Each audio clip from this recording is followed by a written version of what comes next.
The year is 1873, and Miss Clara Bell Hensley steps off the westbound train in Dust Creek with nothing but hope and a weathered trunk. She's come as a mail-order bride, but the man who summoned her takes one look at her slight limp and walks away, leaving her stranded on the platform. The townsfolk whisper and stare, but no one moves to help, except Silas Harper, the town's most reclusive cattleman. Known as the Ghost of Harper Ranch, Silas has kept his heart locked away since his wife died in childbirth 5 winters past. Without a word, he steps forward and pulls Clara into an awkward but gentle embrace. It's not pity that moves him. It's something deeper, something the others can't see. What started as one night's shelter becomes a season of healing, as Clara's tender strength begins to mend more than just Silas's broken heart. But when a face from Clara's past arrives with cruel intentions, will this simple act of kindness prove strong enough to transform an entire town? Before we jump back in, tell us where you're tuning in from. And if this story touches you, make sure you're subscribed, because tomorrow I've saved something extra special for you.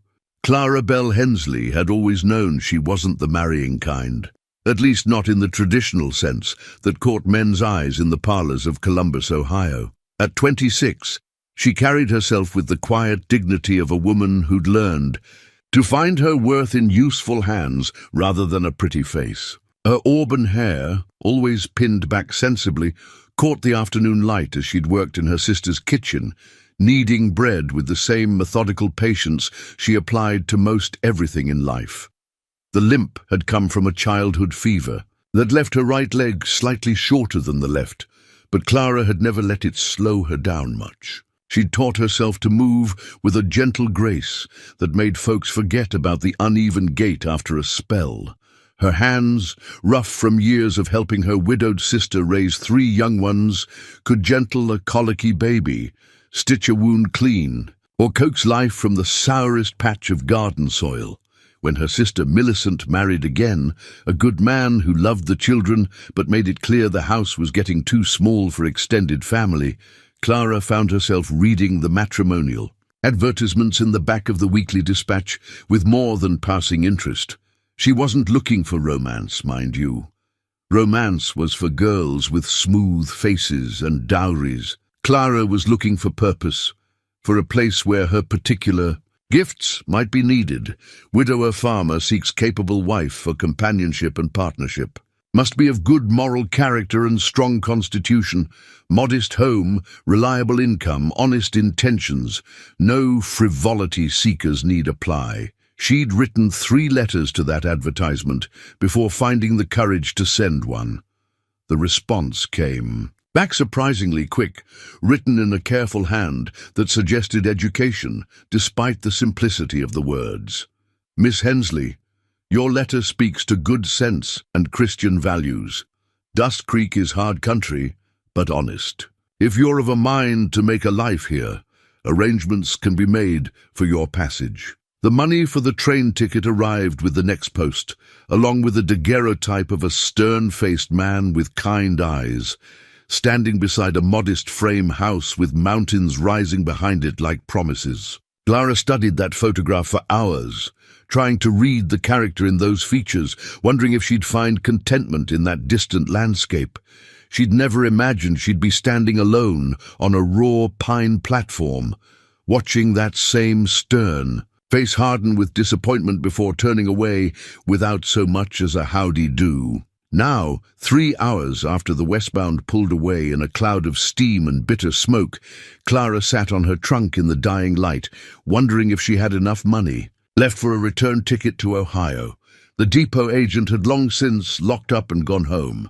Most of the townspeople had melted away like morning frost, though she could feel their eyes on her from behind curtains and around corners. Dust Creek wasn't much to look at. A single street of false-fronted buildings baking in the high desert. Sun, with ranges of purple mountains rising on all sides like the walls of some vast, beautiful prison. The air smelled of sage and dust and the lingering scent of the cattle that clearly formed the backbone of the local economy. It was harsh country, no denying, but there was something about the big sky and the way the light fell across those distant peaks that spoke to a longing Clara hadn't even known she carried. "You planning to take root on that platform, miss?" The voice came from behind her, deep and careful, like a man who'd learned to weigh his words before spending them. Clara turned to see a tall figure in the shadow of the depot building, broad shoulders filling out a worn work shirt, hat pulled low over features she couldn't make out in the fading light. "I suppose I might," she said, surprised by how steady her own voice sounded, "though I don't reckon the station master would take kindly to that come morning." He stepped forward into the last of the daylight, and Clara got her first good look at Silas Harper. He was older than she'd expected, maybe 40, with the kind of weathered face that spoke of years under the high country sun. His hair, what she could see of it beneath his hat, was dark brown, shot through with early silver, but it was his eyes that caught her, grey as winter sky, holding a depth of sadness that made her chest tighten with recognition. "You'd be the lady came in on the afternoon train," he said, "and it wasn't really a question.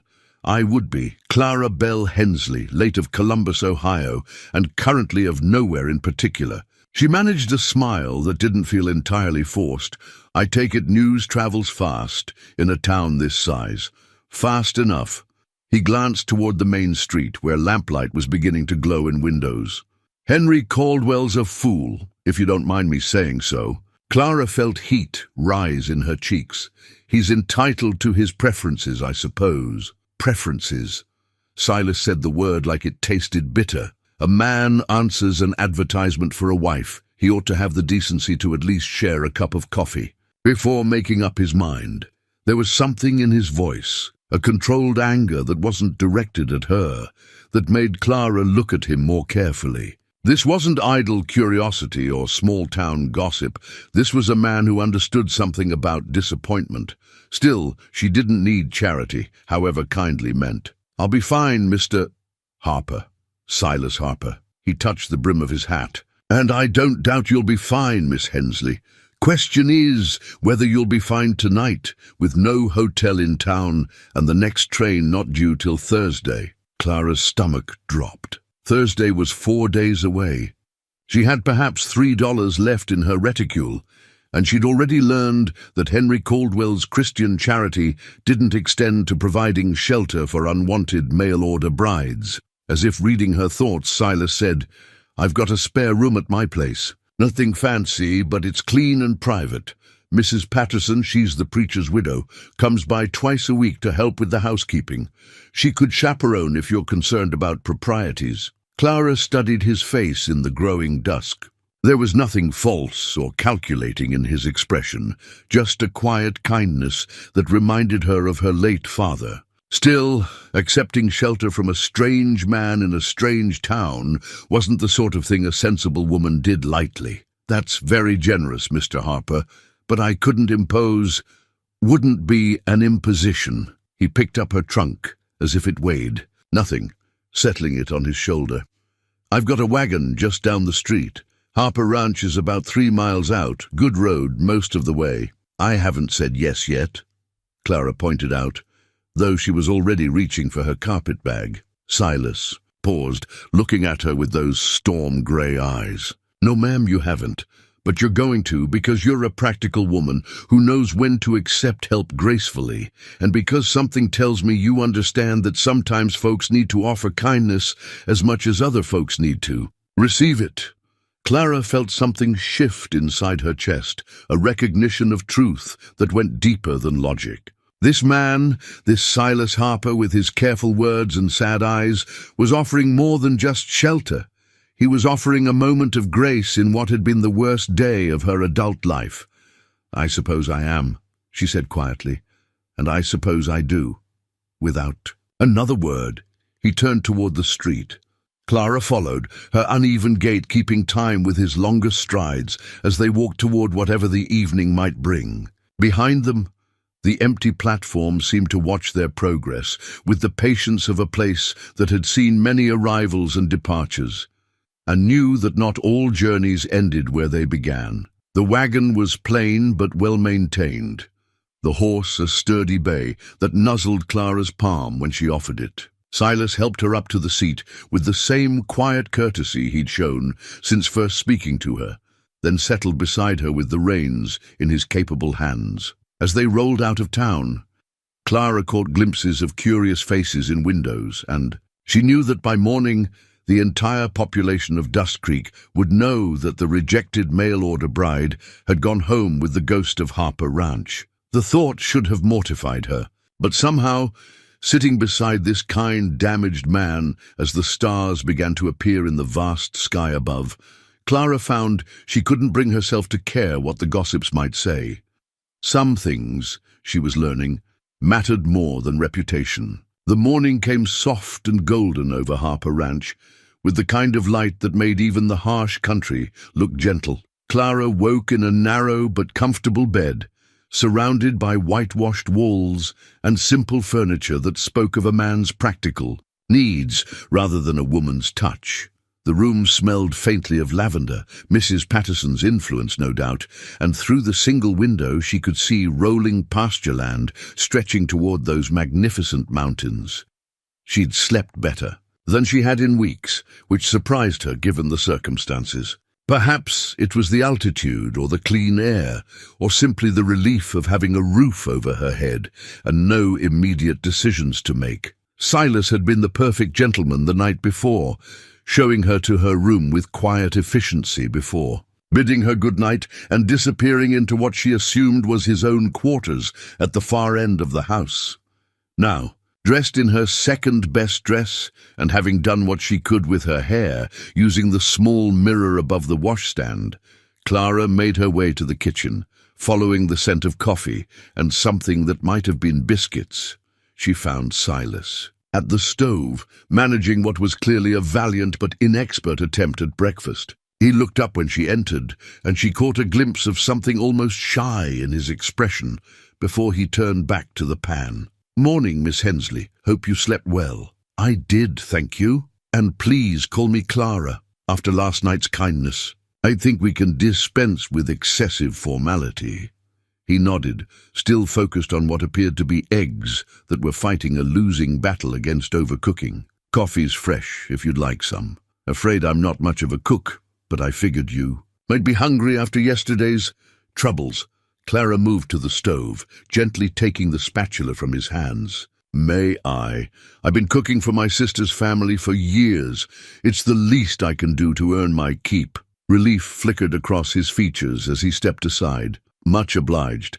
I can handle cattle and horses and most everything else on this ranch. But the kitchen's always been territory I'm better off avoiding." As Clara rescued the eggs and set about making proper biscuits from the supplies she found in his well-stocked pantry, they fell into an easy conversation about the ranch, the weather, and the country around Dust Creek. Silas had a way of speaking that drew her out, asking questions that showed he was really listening, sharing observations about the land and animals that revealed both knowledge and genuine affection for this harsh, beautiful place. It wasn't until they were sitting down to eat that the outside world intruded on their peaceful morning bubble. The sound of approaching horses brought Silas to his feet, his expression shifting to something more guarded. Through the kitchen window, Clara could see 3 riders approaching, 2 men and a woman, all wearing the kind of clothes that marked them as townspeople rather than ranch hands. "Silas Harper!" The voice carried clearly across the yard, sharp with disapproval. "We need to have words." Silas sighed, setting down his coffee cup with careful precision. "That would be Reverend Morrison and his wife, along with Samuel Benedict. From the bank. This won't be pleasant." Clara felt her stomach clench. "They're here about me. They're here because some folks in this town don't have enough real problems to occupy their time." Silas's voice carried an edge she hadn't heard before. "You stay here, Clara. I'll handle this." But Clara was already standing, smoothing her skirts with hands that only trembled slightly. "No, Mr. Harper. If they're here to discuss my presence, then I should face them myself. I won't hide behind your kindness like some helpless child." Silas studied her face for a moment, then nodded slowly. "All right then, but let me do the talking, at least at first." They walked out onto the front porch together, Clara acutely aware of how the scene must look to their visitors, the rejected mail-order bride emerging from the house of the town's most notorious recluse, both of them clearly having shared breakfast. She lifted her chin and kept her shoulders straight, drawing on every lesson in dignity her mother had ever taught her. Reverend Morrison was a thin, severe-looking man with the kind of pale skin that suggested he spent most of his time indoors, with his books. His wife was cut from similar cloth, narrow-faced and sharp-eyed, wearing her righteousness like armor. Samuel Benedict was older, softer around the middle, but his banker's eyes missed nothing as they took in every detail of the tableau before them.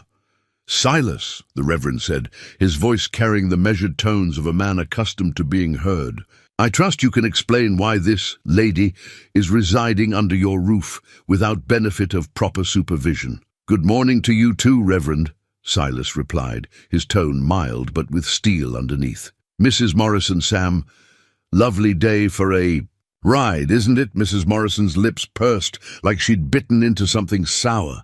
"Don't try to deflect with pleasantries, Silas Harper. The entire town is talking about this situation. A unmarried woman spending the night in a bachelor's home. It's a scandal that reflects poorly on all of us." "The only scandal I see," Silas said quietly, "is that a woman in need of shelter was left to fend for herself on a train platform, while folks who call themselves Christians turned away." Samuel Benedict cleared his throat. "Now, Silas, we all understand you meant well, but surely you can see how this looks. Miss Hensley, is it? Perhaps it would be better for all concerned if you made arrangements to return to wherever you came from. I'm sure we could arrange some sort of loan for the train fare." Clara felt heat rise in her cheeks. Not embarrassment, but anger. These people were discussing her as if she weren't standing right there, as if she were some sort of problem to be solved and shipped away as quickly as possible. "That's very thoughtful of you, Mr. Benedict," she said, her voice carrying the kind of crisp politeness that could cut glass. "But I'm perfectly capable of making my own arrangements, thank you." Mrs. Morrison's gaze swept over Clara from head to toe, clearly cataloguing every perceived flaw. "I'm sure you think you are, dear. But unmarried women of certain circumstances often find themselves in situations beyond their ability to manage properly." The condescension in that voice was like a slap. Clara had endured plenty of pity in her life, but this brand of righteous disapproval was something else entirely. "Certain circumstances," Clara repeated, her voice dangerously quiet. "You mean being lame, I suppose. Or perhaps you're referring to my status as an unwanted bride. I'm curious, Mrs. Morrison, which of my circumstances do you find most objectionable?" Silas shifted slightly beside her, and Clara could feel his tension. But she was past caring about diplomacy. These people had ridden out here specifically to shame her, and she'd be damned if she'd make it easy for them. Reverend Morrison stepped forward, clearly trying to regain control of the conversation. "Miss Hensley, I'm sure you're a good Christian woman who simply finds herself in an unfortunate situation. But surely you can understand our concern. Silas here has been through enough tragedy without becoming the subject of gossip and speculation." "And what tragedy would that be?" Clara asked, though something in Silas's stillness warned her she was treading on dangerous ground. The silence stretched taut for a moment before Mrs. Morrison spoke, her voice carrying a cutting satisfaction. "His poor wife, God rest her soul, died trying to birth his child 5 years ago. Some say it was God's judgment on their union, considering how quickly they married after meeting. Very much like your own situation, one might say." Clara felt the words hit like physical blows. She glanced at Silas and saw his face had gone completely still, his grey eyes hard as winter stone. The pain there was so raw, so carefully contained, that it made her chest ache. "That's enough." Silas's voice was deadly quiet. "You've said your piece. Now I'll say mine. Miss Hensley is a guest in my home, and she'll remain one as long as she chooses.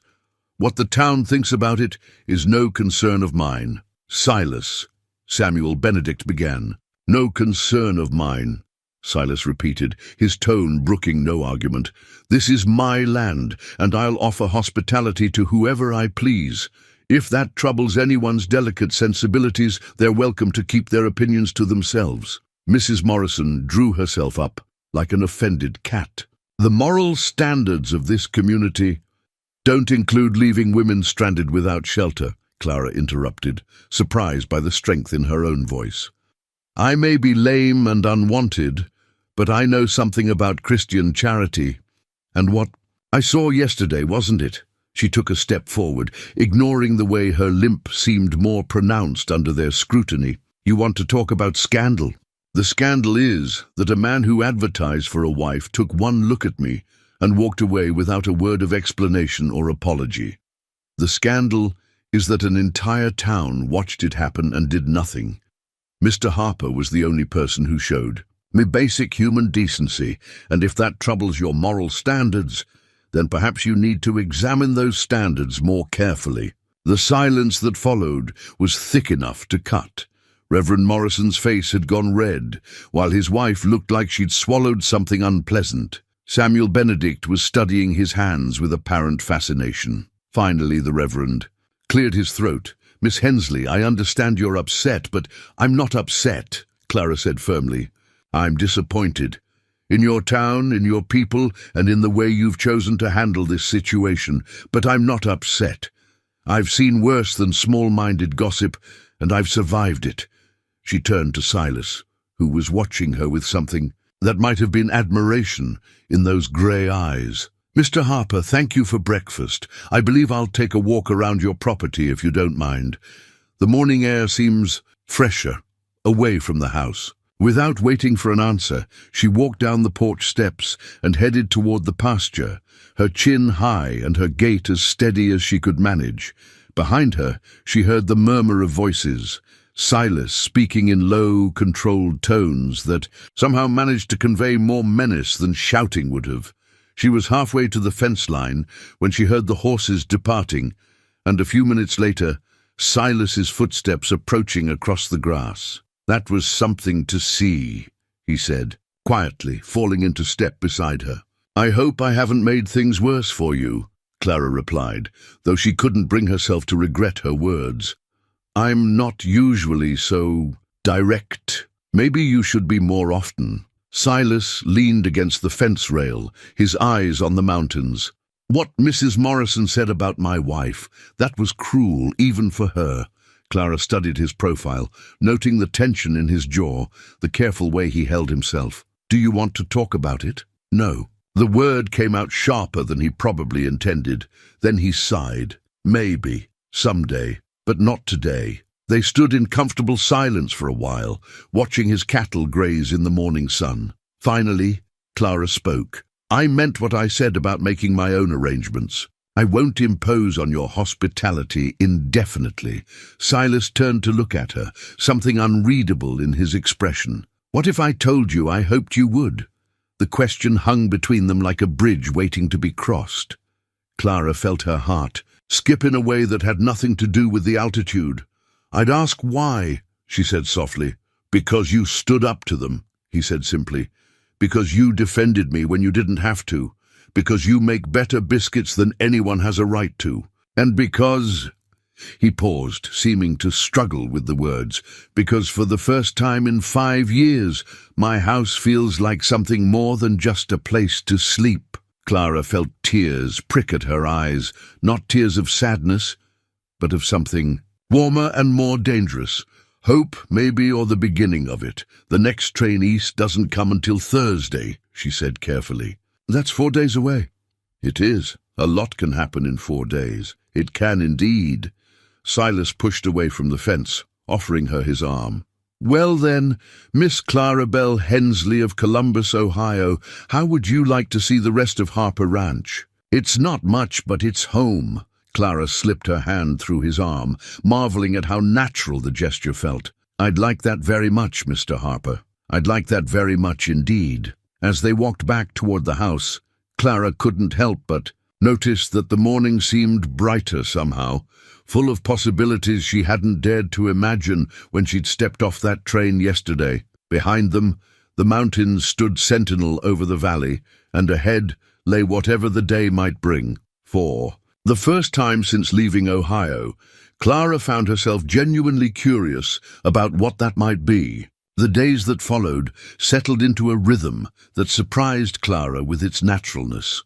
She rose early, as was her habit, and found that Silas was already up and about his chores before dawn. They shared breakfast in comfortable conversation before he headed out to tend his cattle, and Clara discovered a dozen ways to make herself useful around the ranch house. The place had clearly been without a woman's touch for years. Not dirty exactly. Silas was too careful a man for that, but lacking the small comforts that made a house feel like a home. Clara found herself mending curtains that had been hung askew for months, organizing the pantry with a system that actually made sense, and coaxing life from the sadly neglected kitchen garden behind the house. It was while she was on her knees, in that garden, pulling weeds and assessing what might be salvaged from the previous owner's efforts, that she found it. A small wooden doll, crudely carved but lovingly made. Half buried beneath a tangle of dead vines near the back fence, Clara brushed the dirt away carefully, studying the simple features and tiny dress that someone had painted with painstaking care. It was clearly a child's toy, though worn smooth by weather and time. The sight of it made her chest tighten with sudden understanding. "That was meant for my daughter." Silas's voice came from behind her, quiet and careful. Clara hadn't heard him approach, but when she turned, she could see he'd been watching her for some time. His face was controlled, but she caught a glimpse of old pain in his grey eyes. "I'm sorry," Clara said softly, holding the doll out to him. "I didn't mean to intrude on something private." But Silas made no move to take it. Instead, he settled onto the ground beside her, unmindful of the dirt on his work clothes. "I carved it the winter before everything happened. Martha was so sure the baby would be a girl. She used to sit by the fire in the evenings, making little dresses and bonnets, planning what she'd teach her when she got old enough." Clara felt tears prick at her eyes. The careful way he spoke, the deliberate steadiness of his voice, told her how much this confession was costing him. "She would have been a lucky little girl," Clara said gently, "to have parents who loved her so, much before she was even born." Silas was quiet for a long moment, his hands resting on his knees as he stared out at the pasture. "Martha was only 18 when we married. I was 28, should have known better than to rush things the way we did. But she was so full of life, so certain about everything. She made me believe that wanting something badly enough could make it happen." "How did you meet her?" A ghost of a smile crossed his features. "She came west with her family when they decided to try farming. Out here, her father had grand plans about raising wheat in this country, plans that didn't work out too well. Martha was helping her mother run a boarding house in town when I first saw her. She was singing while she hung laundry on the line, and He shrugged. "I suppose I was lost from that moment on." Clara could picture it easily, a young woman full of dreams and determination, charming a lonely rancher who'd probably never met anyone like her. "She sounds wonderful." She was, and stubborn as a mule when she set her mind to something. His voice carried warmth now, along with the sadness. "When she decided she wanted to marry me, she didn't waste time being coy about it. Proposed to sew.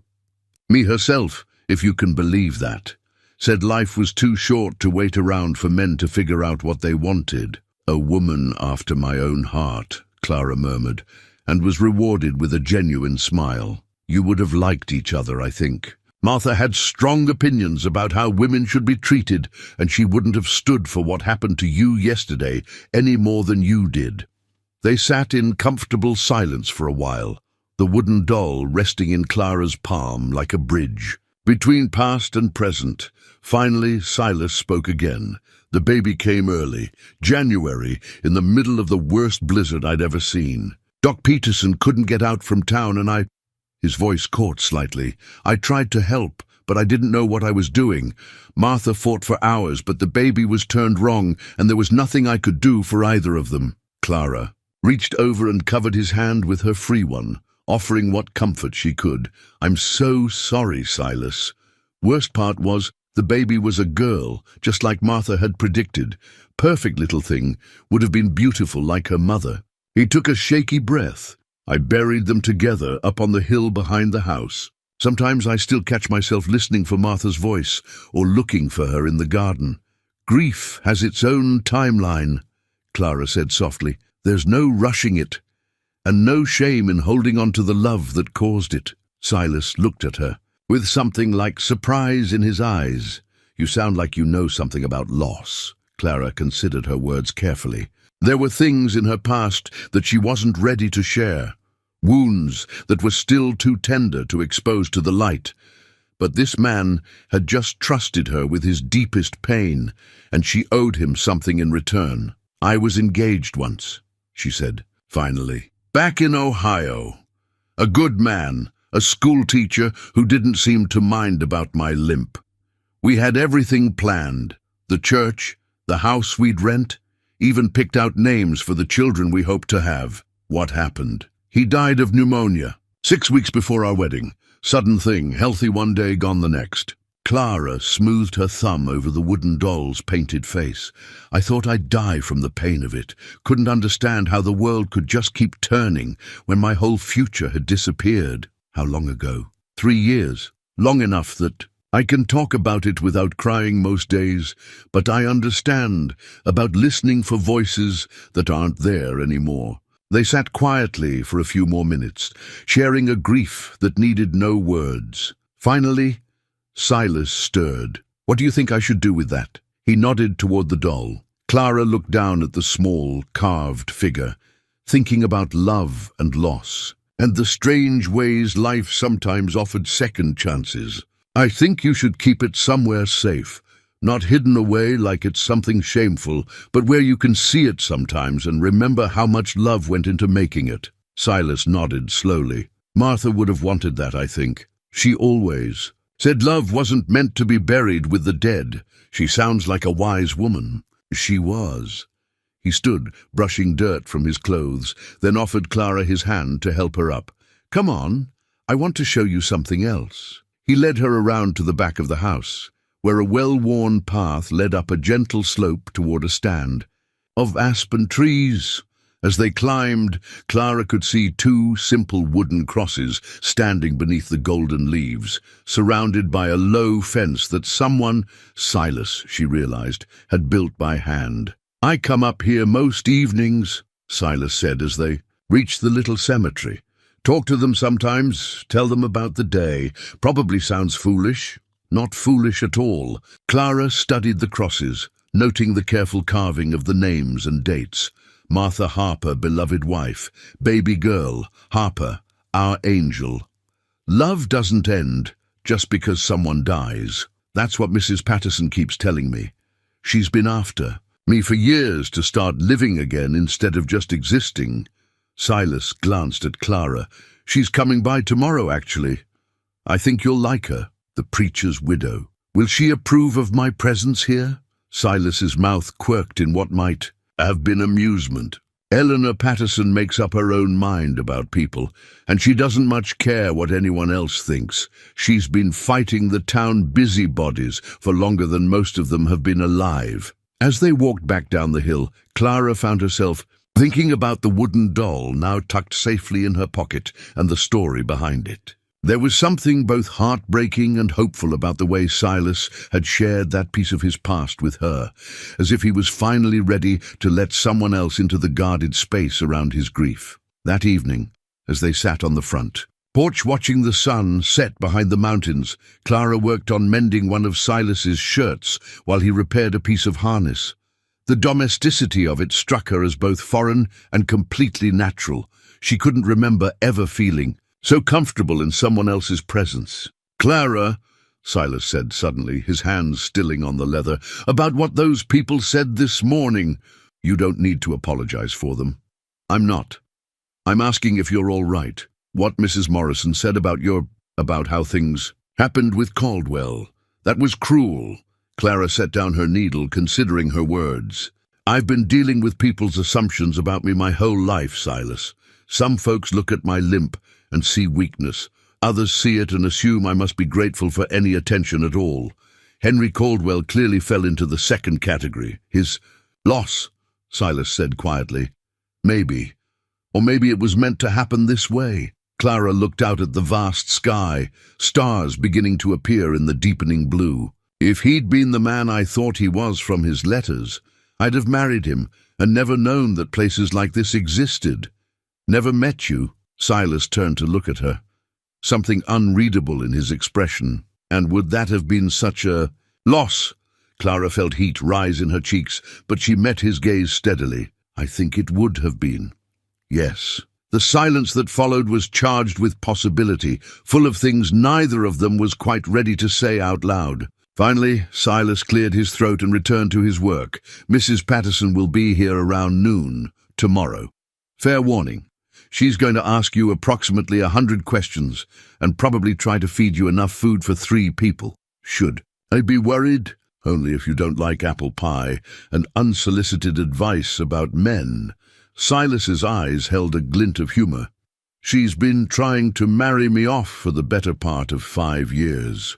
Clara felt something flutter in her chest at those words, though she tried to keep her expression neutral. And how has that worked out for her? Poorly, until now. Silas met her eyes again, and this time he didn't look away, though I suspect her success rate is about to improve considerably. Clara's breath caught. There was no mistaking the meaning behind those words, or the warmth in his voice when he spoke them.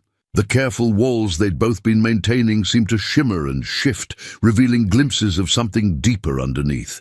Silas, she began, then stopped, not sure what she wanted to say. I know it's too soon, he said quietly. I know you came here for another man, and I know I'm probably the last thing you were looking for, but I'd be lying if I said I wanted you to get on that Thursday train. Clara set her mending aside and turned to face him fully, and I'd be lying if I said I wanted to be on it.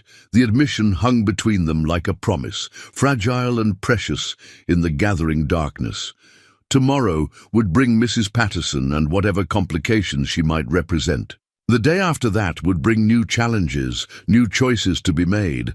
But tonight, sitting on this porch with this good, wounded man beside her, Clara allowed herself to hope that maybe, just maybe, getting rejected by Henry Caldwell had been the best thing that could have happened to her. The mountains stood silent witness to their careful courtship, and the stars began their ancient dance across the wide Montana sky. Eleanor Patterson arrived precisely at noon the next day, driving her own buggy with the confidence of a woman who'd been managing for herself long before it was fashionable. She was smaller than Clara had expected, barely 5 feet tall and slight as a bird, but there was something in her bright blue eyes and the set of her shoulders that suggested she was not a person to be underestimated. So you're the young lady who's got the whole town in an uproar, Mrs. Patterson said without preamble, climbing down from her buggy with surprising spryness for someone who had to be well into her 60s. Can't say I blame them. It's been a dull as dishwater round here since the Hendricks boy got caught stealing chickens last spring. Clara found herself smiling despite her nervousness. I hope I'm not causing too much trouble. Trouble's good for folks sometimes, keeps them from getting too comfortable with their own small-mindedness. Mrs. Patterson fixed Clara with a shrewd look. Besides, from what I hear, you gave Meredith Morrison and her husband what for yesterday morning. That alone makes you worth knowing in my book. Silas emerged from the barn, wiping his hands on a rag and wearing an expression Clara was beginning to recognize, the carefully neutral face he put on when he expected conflict. It softened considerably when he saw Mrs. Patterson. Afternoon, Eleanor. Right on time, as always. Silas Harper, you look like you've been sleeping better, Mrs. Patterson observed, subjecting him to the same sharp scrutiny she'd given Clara. And eating better too, I'd wager. Miss Hensley's influence, I assume. Clara's been very helpful, Silas said carefully, though Clara caught the warmth in his voice when he spoke her name. "I'm sure she has." Mrs. Patterson's eyes sparkled with something that might have been mischief. "Well, don't just stand there looking uncomfortable. I brought enough food for an army, and I want to hear everything." The next 2 hours passed in a whirlwind of activity that left Clara feeling slightly breathless. Mrs. Patterson had indeed brought enough food for an army: fresh bread, apple pie, a ham that could have fed a dozen people, and jars of preserves that she pressed into Clara's hands with the authority of someone accustomed to having her gifts accepted gracefully. But more than the food, she brought stories. Stories about Dust Creek's early days, when it was little more than a trading post and a place for cattle drives to rest. Stories about the people who'd built the town from nothing, including some pointed observations about families who seemed to have forgotten their own humble beginnings, and stories about Silas and Martha, told with the affection of someone who'd watched their courtship from the beginning. Martha was a force of nature, Mrs. Patterson said as she helped Clara arrange wildflowers in a mason jar for the kitchen table. Barely 18, but she had more backbone than men twice her age, saw what she wanted in Silas and went after it with all the subtlety of a cattle stampede. "Silas mentioned she proposed to him," Clara said, glancing toward the window where she could see him working in the corral with a young horse. Indeed she did, right in the middle of Sunday service, if you can believe it. Pastor Morrison, that's the current Reverend's father, God rest his soul, had just finished a sermon about having the courage of one's convictions. Martha stood right up and announced that she'd been thinking about courage, and she reckoned it was time someone showed some. Then she looked straight at Silas and asked if he'd marry her. Clara nearly dropped the jar she was holding. In front of the whole congregation? Every last soul. Poor Silas turned about 15 shades of red, but he managed to say yes. They were married 6 weeks later. Mrs. Patterson's expression grew more serious. Best 2 years of that boy's life, and the worst day when he lost them both. "He told me about the night they died," Clara said quietly. "I can't imagine how he survived. It barely did for a while there. First year after, I wasn't sure he was going to make it. Stopped coming to town except when absolutely necessary, hardly ate, let the ranch go to pieces. If it hadn't been for Jim Crawford, that's his foreman, stepping in to handle things, he'd have lost everything." Mrs. Patterson studied Clara's face carefully. "But something's changed these past few days. He's got color in his cheeks again, and when he looks at you..." She trailed off meaningfully. Clara felt heat rise in her own cheeks. "Mrs. Patterson, Oh, don't you start getting all flustered on me, child. I've got eyes in my head, and I've been watching people fall in love for longer than you've been breathing. Question is, what are you planning to do about it?" "I don't know," Clara admitted. "Everything's happened so fast, and I'm not sure what I'm feeling is real, or if it's just gratitude for his kindness." "Gratitude doesn't make a woman's eyes light up the way yours do when he walks into a room," Mrs. Patterson observed dryly. "And it doesn't make a man who's been dead to the world for 5 years start whistling while he works." Before Clara could respond, a commotion outside drew their attention to the window. A wagon was approaching fast, driven by a young man who was clearly in distress. Even from a distance, Clara could see him waving at Silas, his movements urgent and panicked. Silas dropped the rope he'd been working with and strode quickly to meet the wagon, his face already shifting into the controlled expression Clara was learning meant he was preparing for bad news. "That's Tommy Patterson," Mrs. Patterson said, already moving toward the door. "My nephew's boy. Something's wrong." They hurried outside in time to hear Tommy's breathless explanation. "Mr. Harper, you got to come quick. It's my Aunt Sarah.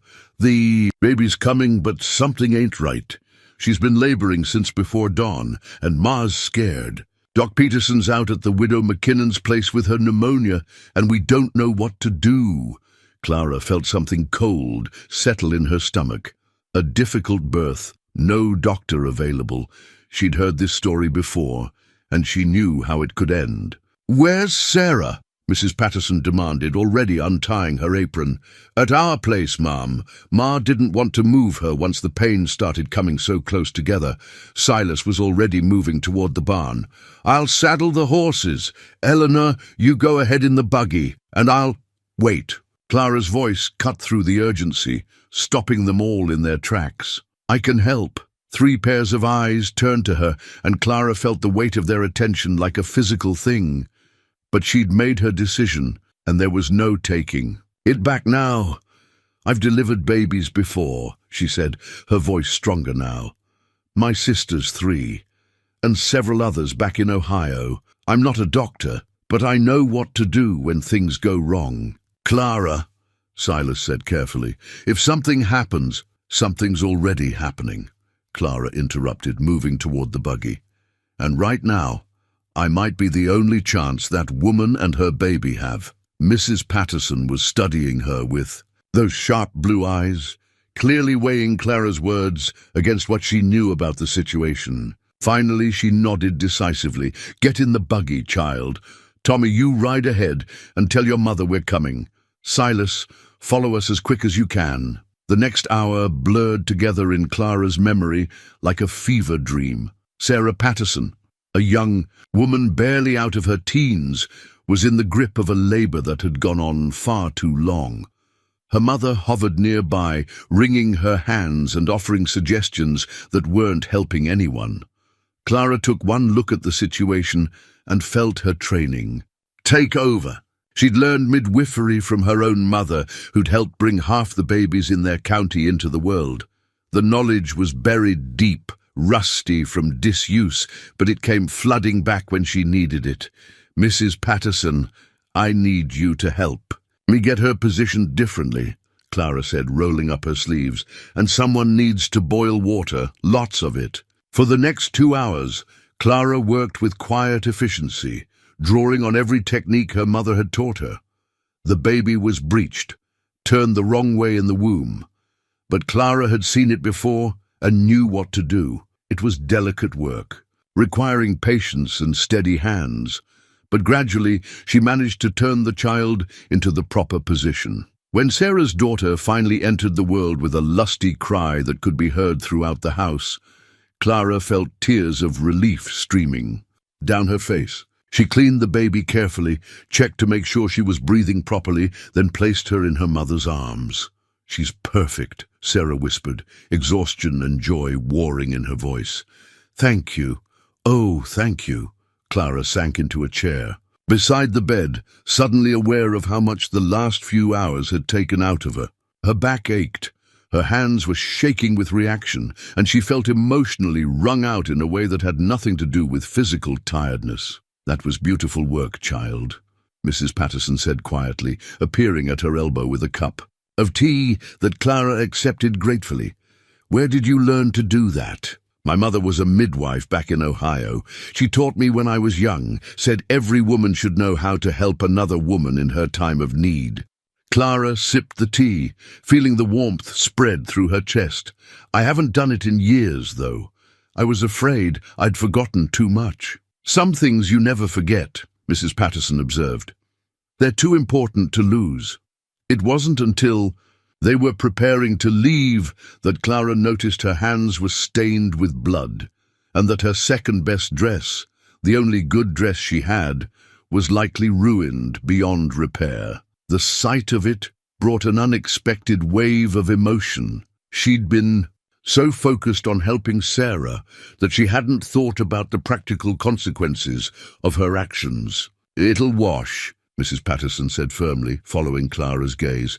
"And if it doesn't, we'll find you another one. What you did today was worth a dozen dresses." The ride back to Harper Ranch was quiet, both women lost in their own thoughts. Clara found herself thinking about the moment when Sarah's baby had drawn her first breath, the indescribable relief and joy of knowing that both mother and child would be all right. It was a feeling she'd forgotten, the deep satisfaction of being needed, of having skills that could make a real difference in someone's life. Silas was waiting for them in the yard, pacing with the barely controlled energy of a man who'd spent Hours worrying about something he couldn't control.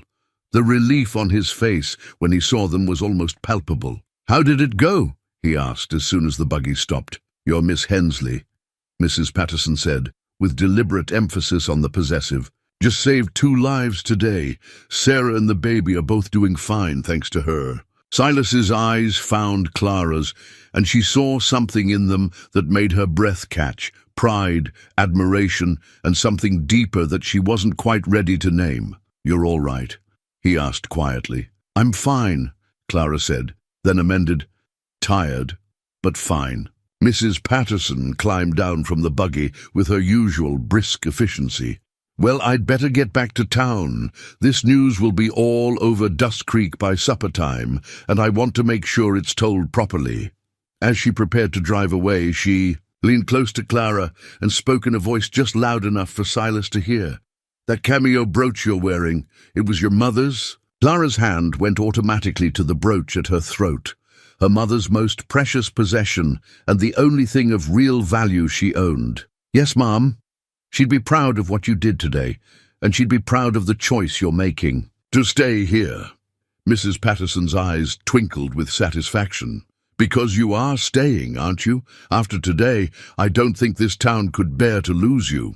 Clara looked at Silas, who was watching her with an expression that was carefully neutral, but for the hope in his grey eyes. Then she looked around at the ranch that had started to feel like home, at the mountains that seemed to hold the promise of a different kind of life. "Yes," she said quietly, "I think I am." That evening, as they sat on the porch watching the stars appear, Silas reached over and took Clara's hand. It was the first time he'd touched her deliberately, and the warmth of his calloused palm against hers sent something electric shooting through her chest. "What you did today," he said quietly, "that took real courage. I just did what needed doing." "No," Silas said firmly. "You did what someone with skill and compassion and a good heart does. You saved lives, Clara. That's not something to dismiss lightly." Clara felt tears prick at her eyes. Not tears of sadness, but of something she hadn't felt in a very long time. She felt valued, appreciated for who she truly was, rather than who she wasn't. "Thank you," she whispered. "For what?" "For seeing me. Really seeing me, not just my limp or my circumstances or any of the other things people usually notice first." Silas's thumb traced gentle circles on the back of her hand. "How could I see anything else? You're the strongest person I've ever met, Clara Bell Hensley, and the kindest. And if I'm very lucky," he paused, seeming to gather his courage. "If I'm very lucky, maybe you'll let me spend the rest of my life proving that I see exactly who you are." Clara turned to face him fully, her heart hammering against her ribs. "Silas, are you—" "I'm saying I love you," he said simply. "I know it's too soon, and I know it's probably crazy, but I can't help it. I love your strength and your gentleness and the way you stand up to bullies. I love that you saved 2 lives today without thinking twice about it. I love that you make my house feel like a home again." Clara felt her world tilt and reshape itself around those words. 3 days ago, she'd been a rejected mail-order bride with nowhere to go. Now she was sitting under a Montana sky, listening to a good man tell her he loved her, and feeling her own heart expand to contain possibilities she'd never dared to imagine. "I love you too," she whispered, and watched his face transform with joy. When he kissed her, gentle and sweet under the vast canopy of stars, Clara finally understood what Martha had meant about having the courage of one's convictions. Sometimes the most important decisions weren't made with careful thought and planning. Sometimes they were made with the heart, in moments when the only choice was to leap into the unknown and trust that love would be enough to catch you. As Silas's arms came around her, Clara closed her eyes and made her choice. The Thursday train could leave without her. She'd found something here worth staying for, something worth fighting for, if it came to that.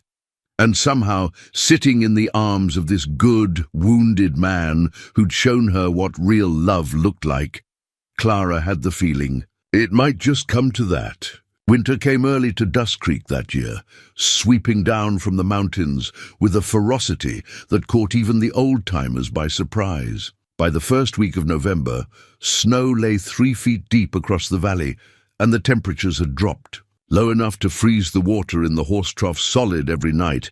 Clara had never experienced cold like this. Back in Ohio, winter meant bundling up for church and staying close to the fire in the evenings.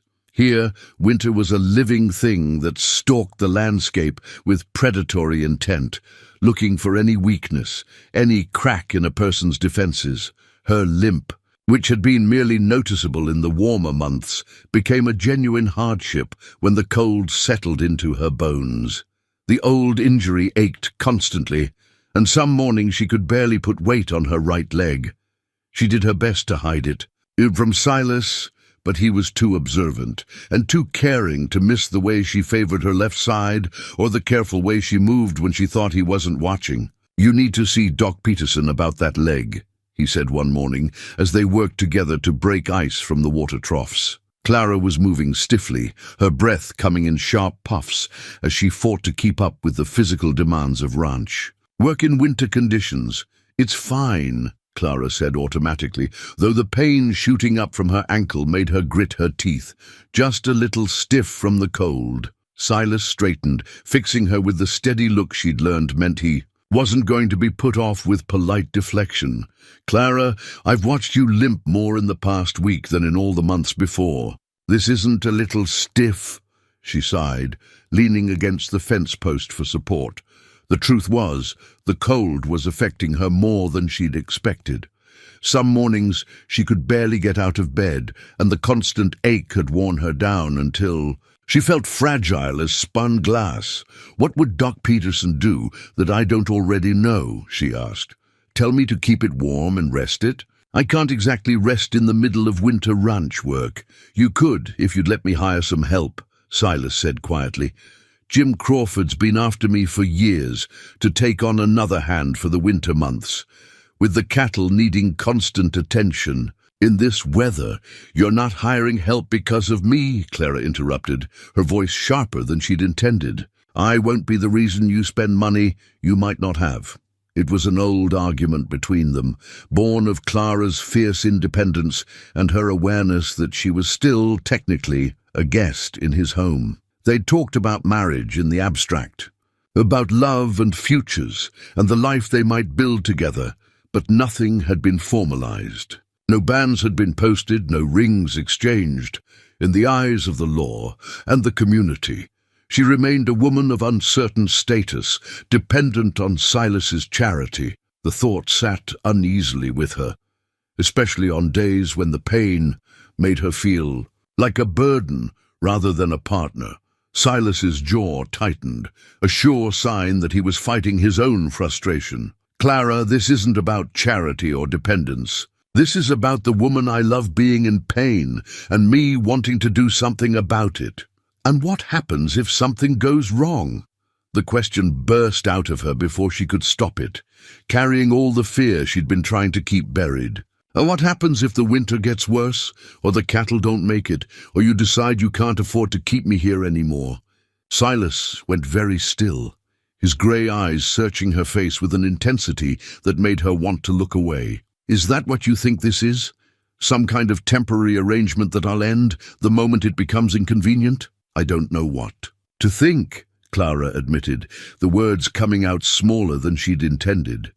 "We've never talked about making this permanent, about what happens when spring comes and people start asking harder questions about my status here."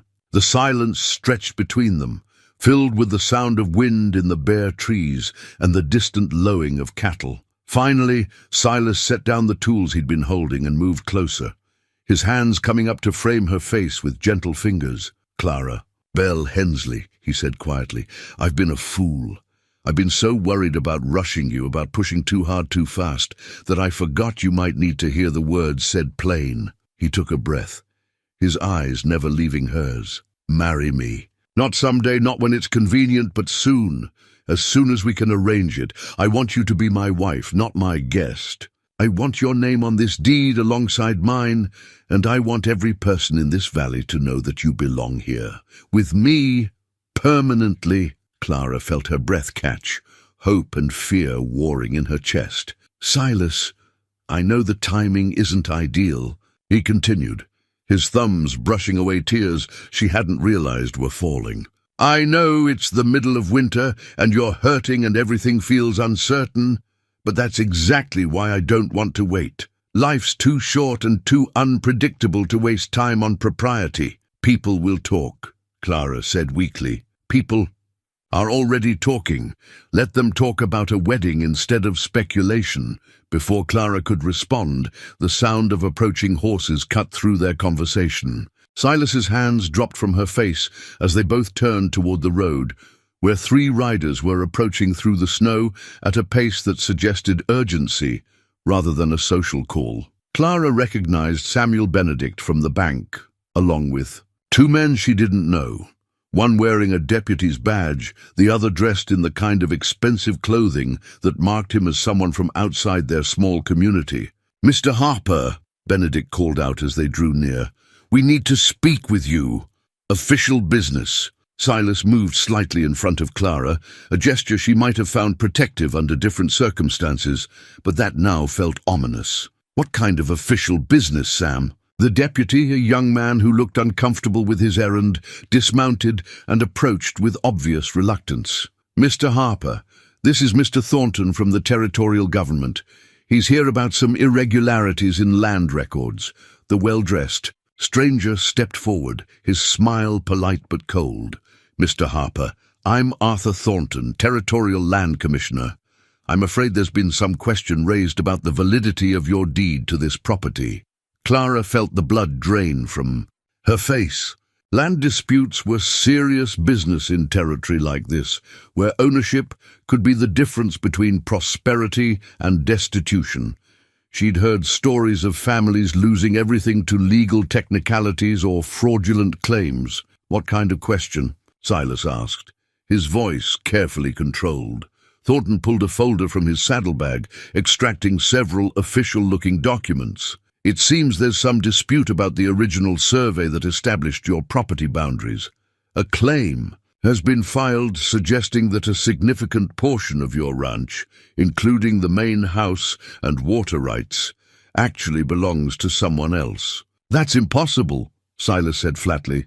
"My father bought this land fair and square in 1851. I've got the original deed, survey records, everything." "I'm sure you do," Thornton said smoothly. "But I'm afraid the territorial government takes all such claims seriously. Until this matter can be resolved, I'm required to inform you that the property is under review. No major decisions about its use or disposition can be made until the investigation is complete." Clara felt sick. She didn't understand all the legal implications, but she could see the tension in Silas's shoulders, the careful way he was holding himself. This was bad, very bad. "How long will this investigation take?" Silas asked. "Hard to say.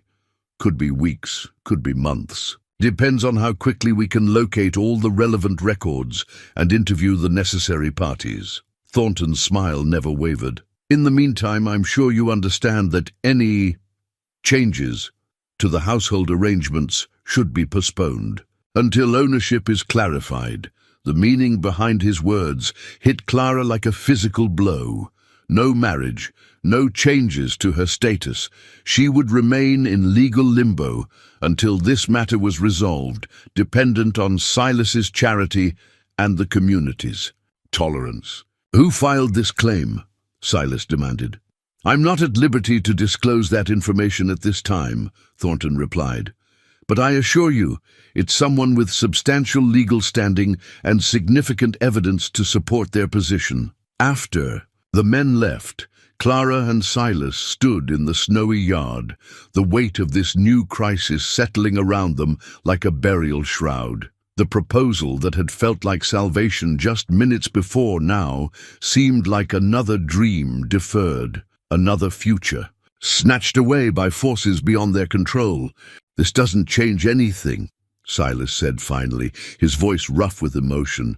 Whatever game someone's playing, whatever they're trying to accomplish, it doesn't change how I feel about you. But Clara could see the worry in his eyes, the way his jaw was set against uncertainty. The ranch was everything to him, his heritage, his livelihood, his identity. If he lost it, what would be left? It changes everything, she said quietly, and you know it. That night, as the wind howled around the house and snow piled higher against the windows, Clara lay awake, staring at the ceiling and wondering if she was cursed to always be the woman standing on the platform, watching her future disappear into the distance.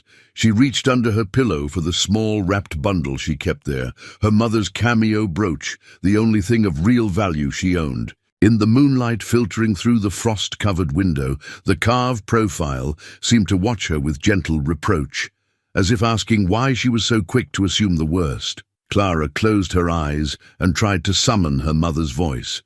Tried to remember the strength and optimism that had carried her family through their own hard times. But all she could hear was the wind, and all she could feel was the ache in her leg and the growing certainty that happiness was something that happened to other people, in other places, in other lives. Outside, the winter stretched endlessly, in all directions, and somewhere in the darkness, enemies were stirring that Clara couldn't yet see, but could feel in her bones like an approaching storm. Spring arrived like a benediction, melting the snow and revealing a landscape transformed. The harsh edges of winter softened into rolling green hills dotted with wildflowers, and the air carried the sweet scent of new grass and possibility. For the first time in months, Clara could walk without constant pain, and she found herself spending long hours in the garden, coaxing life from soil that had seemed dead just weeks before. She'd started a collection of pressed flowers, small, blooms that caught her eye as she worked around the ranch. Lupines and Indian paintbrush, delicate mountain violets, and cheerful black-eyed Susans. She pressed them carefully between the pages of an old book Silas had given her, creating a record of this place that was becoming home in ways she'd never expected. The pressed flowers had become more than just a hobby. They were a declaration of intent, a statement that she planned to be here long enough to see these same blooms again next year. Each flower was a small act of faith, a refusal to give up on the future she and Silas were trying to build together. The land dispute remained unresolved, hanging over them like a storm cloud that refused to either break or dissipate. Thornton made periodic visits, always with new questions and requests for documentation, always with that same cold smile that never reached his eyes. But as the weeks passed without any definitive action, Clara began to hope that perhaps the claim was frivolous, that whoever was behind it would eventually give up and go away. It was Clara's idea to organize the church social, the first one. Dust Creek had seen in over 2 years. Mrs. Patterson had mentioned in passing that the community used to gather every spring to celebrate the end of winter and the promise of good growing weather ahead. The tradition had died out during the hard years when drought and economic troubles had left little to celebrate.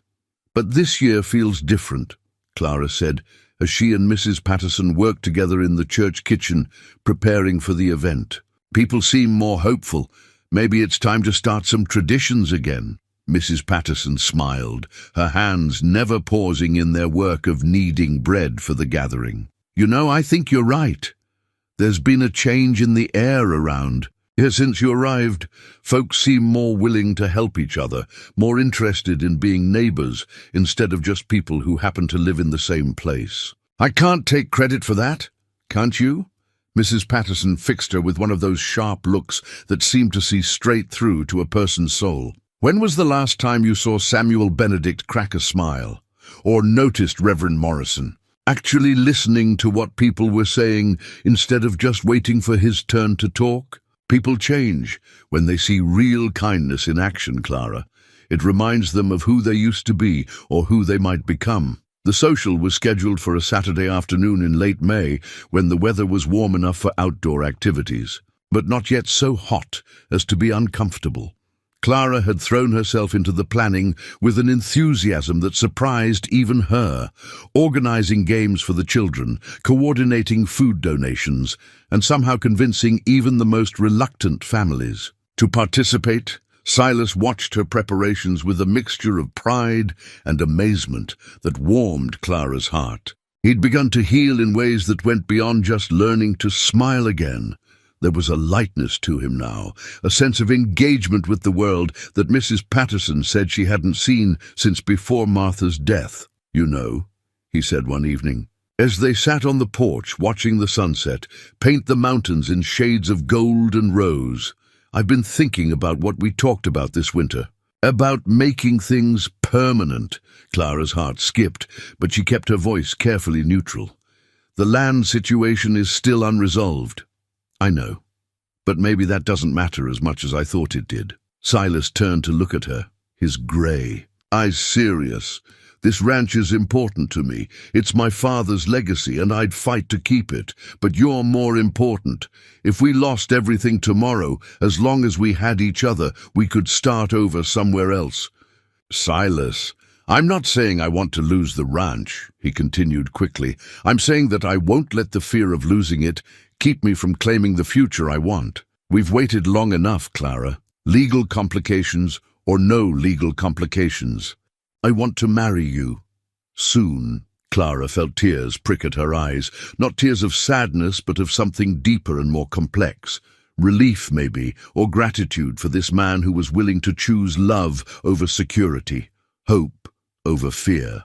"After the social," she said quietly, "when we can do it properly, with the whole community there to witness it.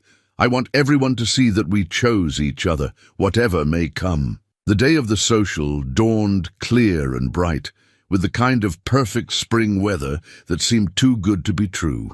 By noon, the area around the church was bustling with activity as families arrived with blankets and baskets, children ran between the adults like excited puppies, and the older folks settled into whatever shade they could find to watch the proceedings. Clara moved through the crowd, helping to organize activities and ensuring everyone felt welcome, and she was struck by how different this felt from the cold reception she'd received when she first arrived in Dust Creek. People greeted her by name now, asked her opinion on matters large and small, included her in conversations about everything from the weather to local politics. She was especially pleased to see that even some of the families who'd been most vocal in their disapproval of her living situation had come, bringing food and participating in the games with apparent enthusiasm.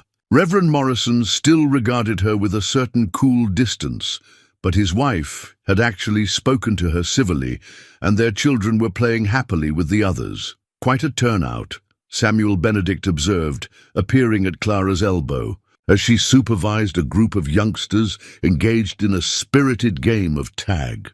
"I have to admit, I didn't think you'd get half this many people to show up." "People want to be part of something good," Clara replied, watching as Silas helped an elderly man to a chair in the shade. "They just needed someone to organize it and give them permission to enjoy themselves." "You've been good for this town," Benedict said, and there was genuine warmth in his voice. "Good for Silas, too. I've known him since we were boys, and I haven't seen him this happy since before the tragedy." Clara was about to respond when a commotion near the church steps caught her attention. A group of men had arrived, not locals, but strangers whose presence immediately changed the atmosphere of the gathering. They were dressed well but roughly, the kind of men who carried themselves with the easy confidence of those accustomed to getting their way through intimidation. At their head was a tall man with dark hair and cold eyes that Clara recognized, with a jolt of pure terror. Marcus Hensley, her husband, the husband she'd left for dead in Ohio 3 years ago. Clara felt the world tilt around her, the cheerful sounds of the social fading to a distant buzz as panic flooded her system. He was supposed to be dead. She'd made sure of it, faking her own death so thoroughly that even her sister believed she'd drowned in the Scioto River. How was he here? How had he found her? But even as the questions raced through her mind, she knew the answers didn't matter. What mattered was that Marcus was here in Dust Creek, and the look in his eyes as they found hers across the crowd promised nothing but trouble. "Clara Bell," he called out, his voice carrying clearly across the suddenly quiet gathering. "My dear, beloved wife, I've come such a long way to find you." The words hit the crowd like a physical blow. Clara heard gasps, saw shocked faces turning. To stare at her felt the weight of their sudden scrutiny and suspicion. In the space of a few seconds, everything she'd built here, every relationship, every moment of acceptance and belonging was crumbling around her. Silas was moving toward her, his face dark with confusion and growing anger, but Marcus was faster. He strode through the crowd with the confidence of a man who knew he held all the cards, his companions flanking him like an escort of wolves. "Imagine my surprise," Marcus continued, his voice pitched to carry to every person present, "when I learned that my poor dear wife, whom I've been mourning these 3 years, was alive and well and living in sin with another man." "You're lying," Silas said flatly, reaching Clara's side and placing himself slightly between her and Marcus. "Clara's not married. She came here as a mail-order bride." Marcus laughed, the sound sharp and unpleasant. "Did she now? How fascinating. I wonder what other stories she's told you." He reached into his coat and produced a folded document, holding it up for all to see. "Marriage certificate, dated August 15th, 1870. Clara Bell Hensley became Clara Bell Hensley legally and binding before God and the state of Ohio." Clara felt her legs go weak, but somehow she managed to remain standing. She could see the shock and confusion on Silas's face, the growing whispers from the crowd, the way people were beginning to back away from her, as if her very presence might contaminate them. "That's impossible," Mrs. Patterson said firmly, pushing through the crowd to stand beside Clara. "Clara's been helping women birth their babies and tending the sick. She's a good Christian woman who's brought nothing but light to this community." "Oh, I'm sure she has," Marcus said smoothly. "My wife always did have a talent for making people see what she wanted them to see. Very convincing, very sympathetic. It's how she managed to steal $1,500 from our joint account before she faked her own death." The accusation hit Clara like a physical blow. She opened her mouth to deny it, but no words came, because it was true. She had taken money from their account. Money she'd saved penny by penny from her household allowance. Money that was rightfully hers, but that he'd never have let her keep if she'd asked. Money she'd used to escape a marriage that was slowly killing her. "Clara," Silas's voice was quiet, but she could hear the doubt creeping in. "Is this true? Are you married to this man?" Clara looked at his face, this good, honest man who'd shown her what love could be, and saw her future dying in his eyes. There was no way to explain, no way to make him understand the truth without revealing things she'd never intended to share with anyone. "Yes," she whispered, the word barely audible. "I'm married to him." The silence that followed was deafening. Clara could feel the weight of every eye in the crowd, could sense the shift as sympathy turned to condemnation, as acceptance turned to betrayal. In the space of a few moments, she'd gone from being the woman who'd helped save Sarah Patterson's baby to being an adulteress and a thief. Marcus smiled, clearly enjoying the moment. "And now then, my dear wife, I think it's time you came home with me where you belong. We have much to discuss about your adventures since your supposed death." "She's not going anywhere with you," Silas said, his voice deadly quiet. "I'm afraid she is," Marcus replied, his tone reasonable but with steel underneath. "She's my wife, legally and binding, which means her little arrangement with you is not only immoral, it's illegal. I could have you arrested for adultery, Mr. Harper, both of you." Clara felt the trap closing around her like a vice. Everything she'd built here, everything she'd found, was slipping away like sand through her fingers. And the worst part was the look on Silas's face. Not anger, not betrayal, but a kind of deep sadness that broke her heart more completely than Marcus's fists ever had. "I'll go with you," she said quietly, the words tasting like ashes in her mouth. Clara, no. Silas started forward, but she held up a hand to stop him. I'll go with you, she repeated, looking directly at Marcus. But not today. Tomorrow morning. I need time to gather my things. Marcus studied her face, clearly trying to determine if this was some kind of trick. Finally, he nodded. Very well. Tomorrow morning, first light. My associates and I will be staying at the hotel tonight. Don't make me come looking for you, Clara Bell. You won't like what happens if you run again. As Marcus and his men walked away, the crowd began to disperse, families gathering their belongings and children in uncomfortable silence. Clara stood frozen in place, watching her new life crumble around her, until only she and Silas and Mrs. Patterson remained. Clara, Silas said finally, his voice rough with emotion. Tell me the truth, all of it. Clara looked at this man she loved, this man she was about to lose forever, and wondered if there were any words that could bridge the chasm that had just opened between them. But even as she searched for the right thing to say, she knew that some truths were too big, too complicated, too dangerous to share. Because if she told him the whole truth about Marcus, about what their marriage had really been like, he would try to protect her. And Marcus would destroy him for it, just as he'd destroyed everything else she'd ever cared about. I'm sorry, she whispered, and walked away before he could ask any more questions she couldn't answer.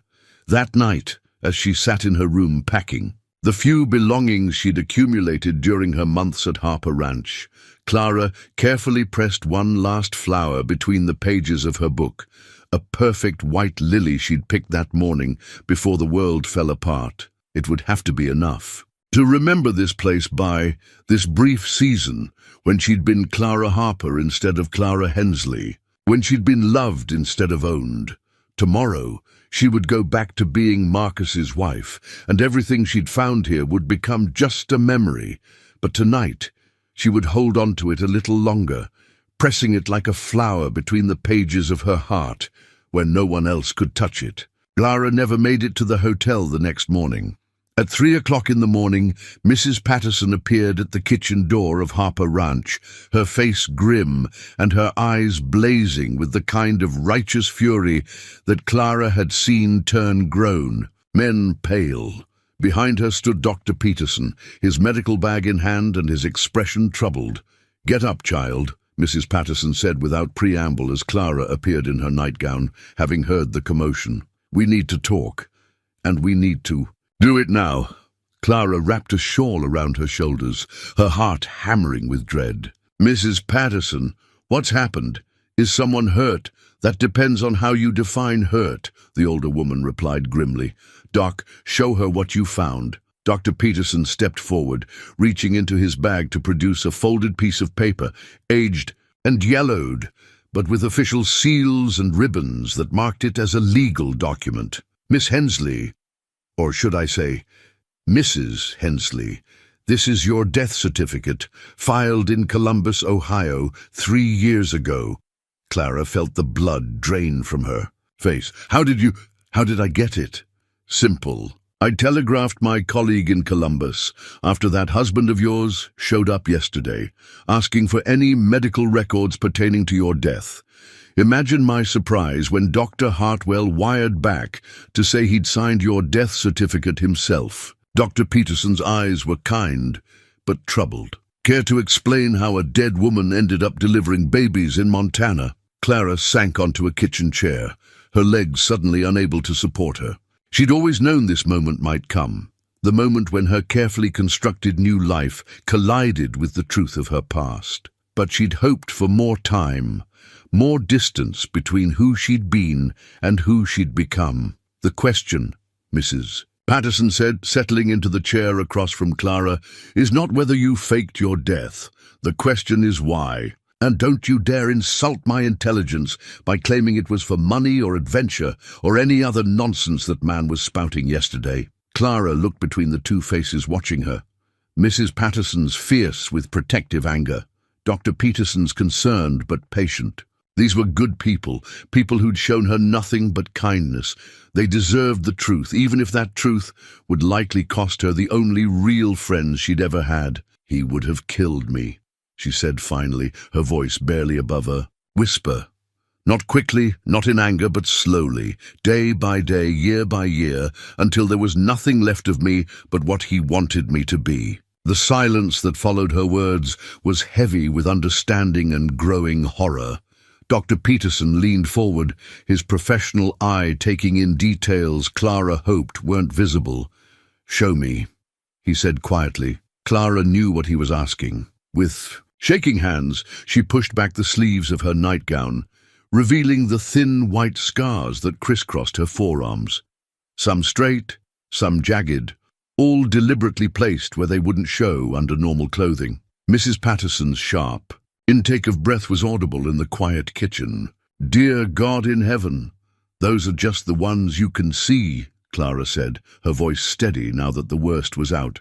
Marcus was creative in his punishments, and very careful to ensure they wouldn't be obvious to casual observers. Dr. Peterson took her hands gently, examining the scars with the clinical detachment that allowed him to function in the face of human suffering. "How long did this go on?" 2 years. We were married in August of 1870, and I died. In September of 1872, Clara pulled her sleeves back down, covering the evidence of her past. At first, I thought it was my fault.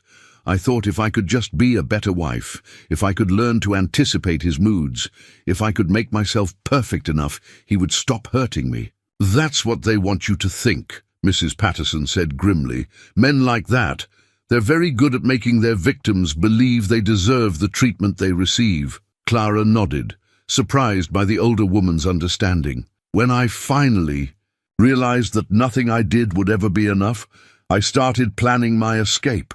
It took me 8 months to save enough money and arrange everything. The drowning was—" She paused, remembering that terrible night when she'd stood on the banks of the Scioto River, holding her own shoes and wondering if she had the courage to go through with her plan. "Clever," Dr. Peterson said quietly. "Current was strong. That time of year, body could easily have been swept downstream and never recovered. But how did you manage the death certificate?" "Dr. Hartwell was my father's friend. He delivered me, treated me through childhood illnesses, watched me grow up. When I came to him that night, clothes soaked through and begging for help, he took one look at my injuries and asked what I needed him to do." Clara felt tears begin to slide down her cheeks as she remembered the kindness in the old doctor's eyes, the way he'd held her hands while she explained her desperate plan. He said, "No woman should have to die to escape a marriage. But if that was the only way to save my life, then he'd help me do it properly. He filed the death certificate, gave me money for train fare, and made me promise to write when I was safely settled somewhere new." "And did you?" Mrs. Patterson asked. "Write to him? Once. From Kansas to let him know I was alive. I never told him where I was going after that. I couldn't risk Marcus tracing the connection."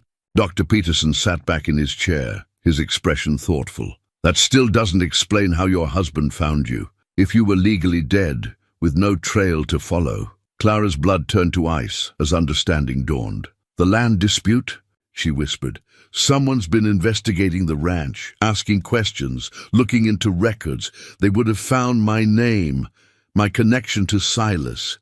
"You think your husband is behind the challenge to Silas's deed?" Mrs. Patterson asked. "I think Marcus always was very good at finding people who owed him money and very creative about collecting debts." Clara felt sick as the implications sank. If he hired investigators to track me down, they would have discovered that I was living here. Filing a land dispute would be an easy way to gather information about the property, about Silas, about my situation. "That son of a bitch," Mrs. Patterson said with feeling. "Pardon my language, but that's exactly what he is." Just then, footsteps on the porch announced Silas's arrival. He appeared in the kitchen doorway, hair disheveled and eyes wild with worry. "Clara?" I heard voices, and when I saw lights— "Mrs. Patterson, Doc, what's going on?" His gaze fell on Clara's tear-stained face, and his expression shifted to something fierce and protective. "What's happened?" "Sit down, Silas," Mrs. Patterson said firmly. "There are things you need to know." For the next hour, Clara found herself telling her story again, this time to the man she loved, watching his face as understanding dawned and fury built in his grey eyes. When she finished, the silence stretched taut between them. "Show me," Silas said finally, his voice rough with emotion. Clara hesitated, then slowly pushed back her sleeves again. Silas's hands shook as he traced the scars with gentle fingers, his face going white with rage and pain. "I'll kill him," he said quietly, and Clara could hear the absolute sincerity in his voice. "I'll kill him for touching you." "No, you won't," Clara said firmly, "because that's exactly what he wants. He wants you angry, wants you to do something reckless that will give him legal grounds to have you arrested or worse." "Then what do you suggest?" Silas demanded. "That we just let him take you back to Ohio, let him finish what he started." "The marriage isn't legal," Dr. Peterson said suddenly, and everyone turned to look at him. "Think about it. If Clara Bell Hensley died 3 years ago, then legally the marriage died with her. Marcus Hensley is a widower, not a husband. He has no legal claim on a dead woman." Mrs. Patterson's eyes lit up with understanding. "And if the marriage isn't legal, then Clara's been free to make her own choices all along. But the death certificate is falsified," Clara pointed out. "If this goes to court, Dr. Hartwell could be charged with fraud. I won't let him suffer for helping me." "It might not come to that," Dr. Peterson said thoughtfully. "Marcus is here under false pretenses, claiming a wife who's legally dead. That's fraud too, and it might be enough to get him thrown out of the territory." Silas stood abruptly, pacing to the window and staring out at the darkness. "This doesn't solve the land problem. If he's behind the dispute, he's not going to just give up and go away because we've found a legal loophole." "No," Clara agreed, quietly, "but it does change things. If I'm legally free to marry, then we can make this official. And if I'm your legal wife, with rights to the property, it becomes much harder for him to challenge the deed." "Are you proposing to me?" Silas asked, turning back with the ghost of a smile on his face. "I'm proposing a partnership," Clara said, standing to face him. "A legal, binding partnership that protects us both and makes it clear that I'm not going anywhere." Mrs. Patterson cleared her throat. "Much as I hate to interrupt this romantic moment, we need to move quickly. If Marcus suspects you're not going to come quietly, he might try to force the issue. And men like that, when they feel cornered." She left the sentence unfinished, but the implication was clear. "How quickly can we arrange a wedding?" Silas asked Dr. Peterson. "Well, I'm not ordained, but Eleanor here is qualified to perform civil ceremonies in her capacity as a territorial magistrate." Dr. Peterson grinned suddenly. "Didn't know that about our Mrs. Patterson, did you?" Clara stared at the older woman in amazement. "You're a magistrate. Have been for 15 years. Territorial government decided they needed local officials who could handle legal matters when the circuit judge wasn't available. I was the only person in town who could read Latin and wasn't afraid of paperwork." Mrs. Patterson's eyes twinkled with mischief. "I've been waiting for an excuse to marry you two off. This will do nicely. Can we do it now?" Clara asked, "before Marcus realizes what's happening?" "We'll need witnesses," Mrs. Patterson said practically, "and proper documentation. Give me 2 hours to gather what we need and wake up a few reliable people. Can you two manage not to get killed or kidnapped in the meantime?" Silas moved to Clara's side, taking her hands in his. "We'll manage. Won't we, Clara Bell?" Clara looked into his eyes, those steady grey eyes that had seen her at her worst and chosen to love her anyway, and felt something settle into place in her chest. Not just love, though there was plenty of that, but certainty. The knowledge that whatever came next, they would face it together. "We'll manage," she said firmly. "We'll more than manage." As Mrs. Patterson and Dr. Peterson prepared to leave, making plans and setting wheels in motion, Clara allowed herself a moment to appreciate the strange turns her life had taken. She'd come to Dust Creek as Clara Bell Hensley, rejected mail order, bride. She'd lived here as Clara, Silas's unofficial partner, and in just a few hours she would become Clara Harper, legally and permanently. It wasn't the ending she'd imagined when she stepped off that train 9 months ago. It was better. Outside, the first hints of dawn were beginning to touch the horizon, and Clara could hear the sound of horses approaching. Marcus and his men coming to collect what they considered their property. But Marcus was about to learn that some things couldn't be owned, only freely given. And Clara Bell Hensley, soon to be Clara Harper, had made her choice. The next 2 hours passed in a blur of careful preparation and mounting tension. While Mrs. Patterson disappeared into town to gather witnesses and documentation, and Dr. Peterson went to alert the territorial marshal about the situation, Clara and Silas worked together to prepare for what they both knew would be more than just a wedding. Silas spent much of the time checking and cleaning his Winchester rifle, the same weapon that had belonged to his father and grandfather before him. Clara watched him work, noting the methodical way he inspected each component, the careful attention he paid to every detail. This wasn't the desperate preparation of a man planning violence, but the calm readiness of someone who understood that. Sometimes being prepared for the worst was the only way to ensure the best possible outcome. "You know how to use that?" Clara asked, though she suspected she already knew the answer. "My father taught me when I was 12, Silas replied, not looking up from his work. "Said every man in this country needed to know how to protect what was his, whether that was cattle from wolves or family from worse predators." Clara felt a chill at the implications in his words. "Silas, promise me you won't do anything that could get you arrested. Marcus is hoping you'll give him an excuse to have you thrown in jail or worse." Silas finally looked up, his grey eyes steady and serious. "I promise I won't start anything, Clara. But I also won't let him take you. If he wants a fight, he'll get one. And if he has legal authority. If he comes with a warrant or territorial officials, then we'll deal with that. When it happens." Silas set the rifle aside and moved to take her hands. "But I want you to understand something, Clara Bell. Whatever happens today, whatever Marcus tries to do, you are not going back to Ohio with him. You are not going back to being hurt and frightened and alone. That part of your life is over." Clara felt tears prick at her eyes. Not tears of fear, but of gratitude for this man who was willing to stand between her and her worst nightmares. "What did I do to deserve you?"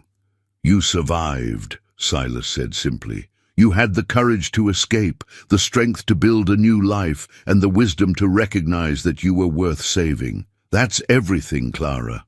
That's more than most people manage in a lifetime." Their conversation was interrupted by the sound of approaching riders, not the measured pace of friends coming to help, but the purposeful advance of men who expected to get their way through intimidation.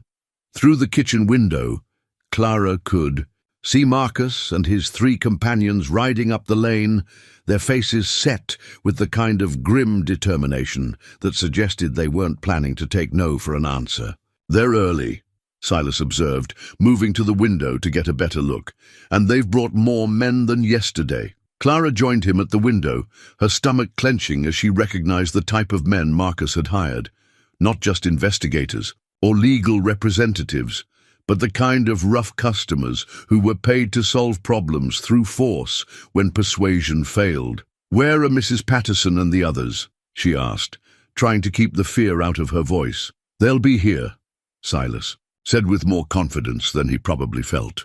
"Eleanor Patterson has never failed to keep a promise in her life, and she's not going to start today." The riders had reached the yard now, and Marcus was dismounting with the casual arrogance of a man who believed he held all the advantages. He was dressed well, better than anyone in Dust Creek could afford, and he carried himself with the bearing of someone accustomed to being obeyed without question. Clara studied his face through the glass, noting the changes 3 years had brought. He was older, harder around the edges, but his eyes held the same cold calculation she remembered. This was the man who had systematically broken her spirit over 2 years of marriage, who had taught her to flinch at unexpected sounds and to measure her words carefully before speaking. But as she watched him approach the house, Clara realized something had changed. The fear was still there, might always be there, but it no longer controlled her. She was no longer the frightened girl who had fled Ohio in the night. She was a woman who had built a new life through her own strength and courage, who had found love and purpose and a place where she belonged. Marcus might be able to hurt her, but he could no longer make her disappear. "Clara Bell!" Marcus's voice carried clearly across the yard, pitched to sound friendly and reasonable for the benefit of any observers. "Come out here, darling. We need to talk." Silas moved toward the door, but Clara caught his arm. "Let me handle this first. If he sees you immediately, he'll escalate things faster than we can control them. Clara, trust me," she said firmly. "I know how his mind works. Give me a few minutes to see what he's really planning." Silas's jaw tightened, but he nodded. "I'll be right here. The moment things go wrong, you'll know," Clara finished. She took a deep breath, straightened her shoulders, and walked out onto the porch. Marcus smiled when he saw her, but it was the smile of a predator who had cornered his prey. "There she is, my beautiful wife, alive and well after all these years. You can't imagine how relieved I am to find you safe." "Marcus," Clara kept her voice neutral, giving him no emotional reaction to work with. "You're earlier than expected. I was eager to see you, of course. And my associates here were concerned about the irregularities of your current living situation." He gestured to the men behind him, all of whom were studying the ranch buildings with the calculating eyes of men planning an assault. "It seems you've been playing house with another man while your lawful husband mourned your death. Quite the scandal, wouldn't you say?"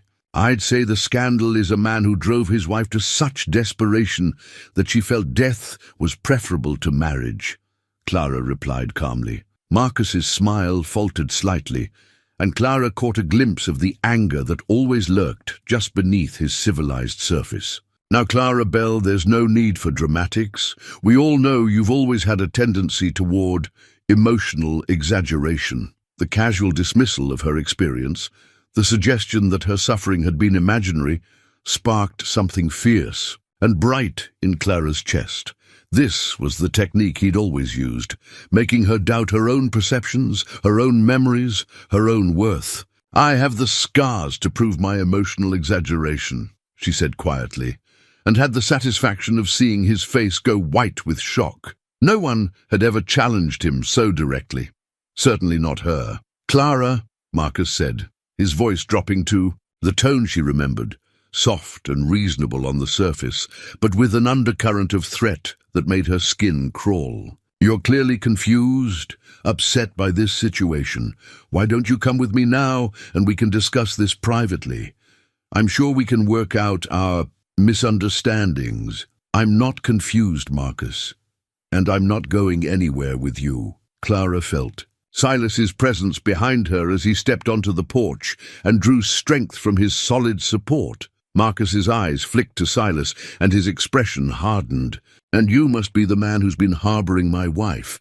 I trust you understand that adultery is a serious crime in this territory, punishable by both fine and imprisonment." "I understand that fraud is also a serious crime," Silas replied evenly. "Claiming a wife who's legally dead, filing false land disputes, threatening honest citizens. The territorial marshal might be very interested in your activities here." "Territorial marshal," Marcus laughed, but Clara could hear the edge in it. "I'm afraid you're mistaken, Mr. Harper. I have all the legal authority I need to reclaim my property." He reached into his coat and produced a document that Clara recognized with sinking heart, a warrant signed and sealed, authorizing the retrieval of one Clara Bell Hensley, fugitive from justice. "You see," Marcus continued, his confidence returning as he held up the warrant, "my dear wife is wanted in Ohio for theft, fraud, and conspiracy to commit insurance fraud. The state is very eager to see her returned for trial. Clara felt the world tilt around her.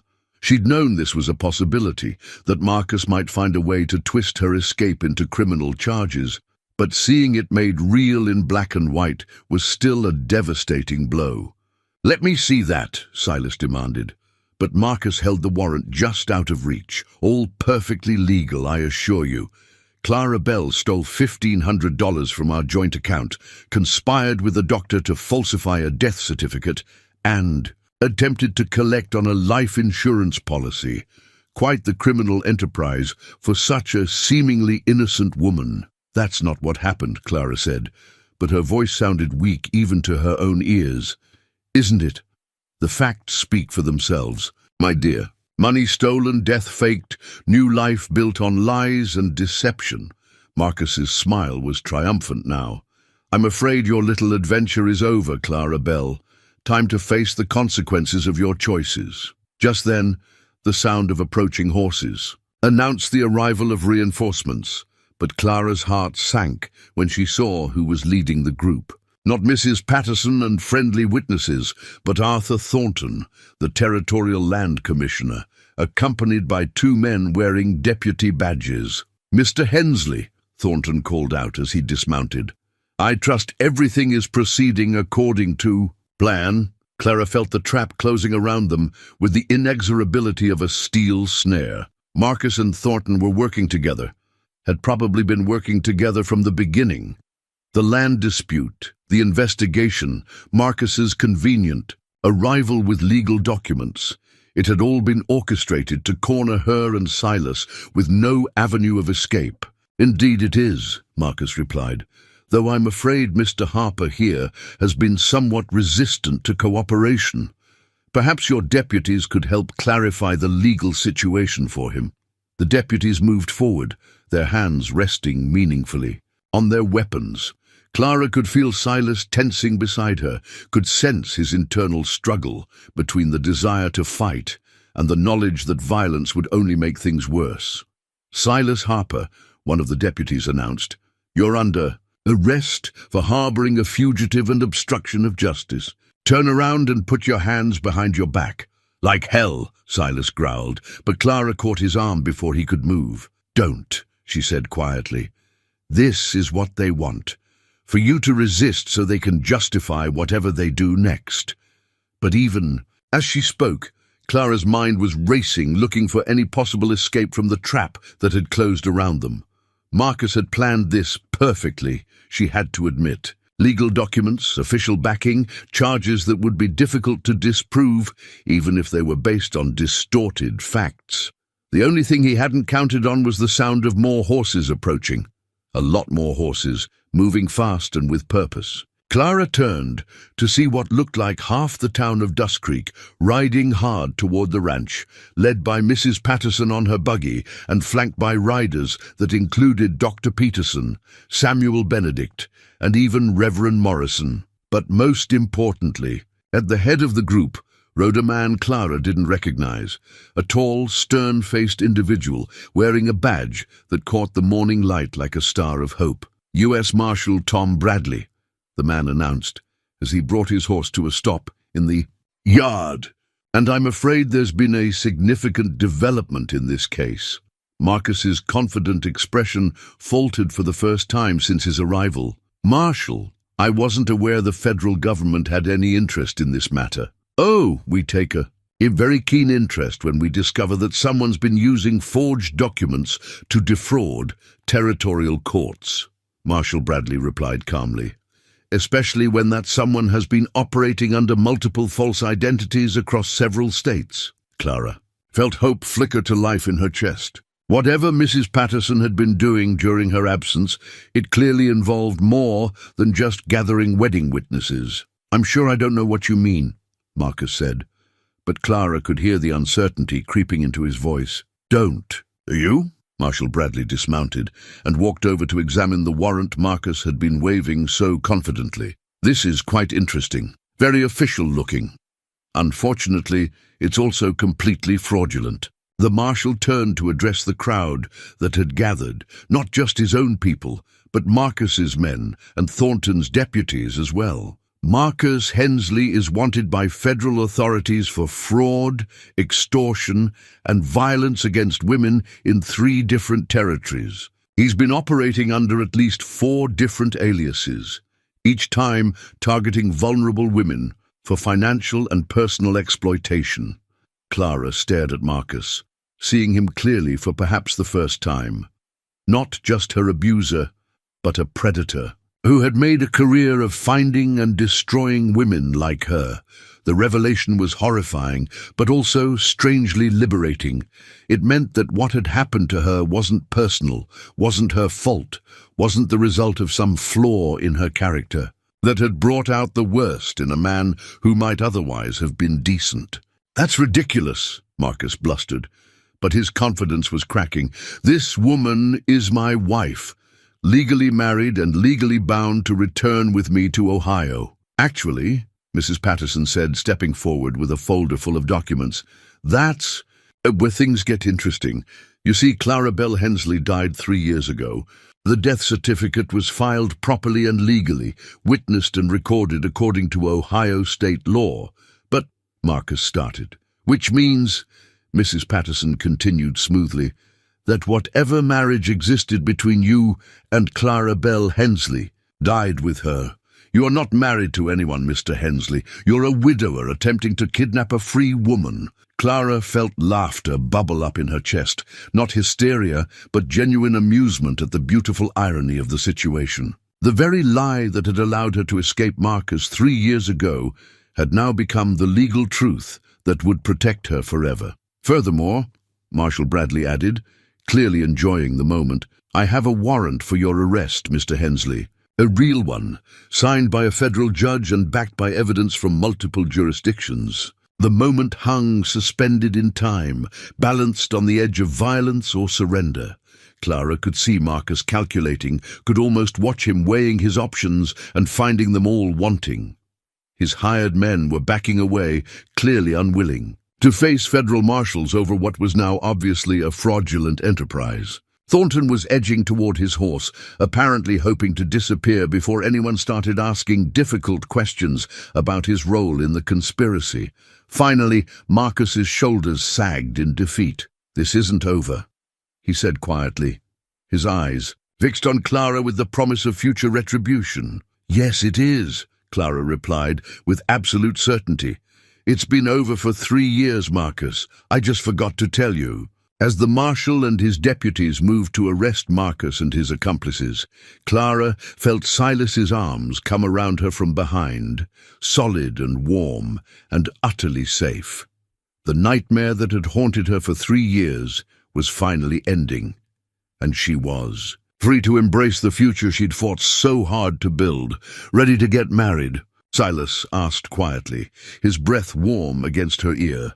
Clara leaned back against his chest, watching as the man who had once controlled every aspect of her life was led away in chains. "I've been ready since the moment I met you," she whispered back. The sun was climbing higher now, painting the mountains in shades of gold and rose, and Clara Harper, soon to be officially Clara Harper, smiled as she contemplated the beautiful day ahead.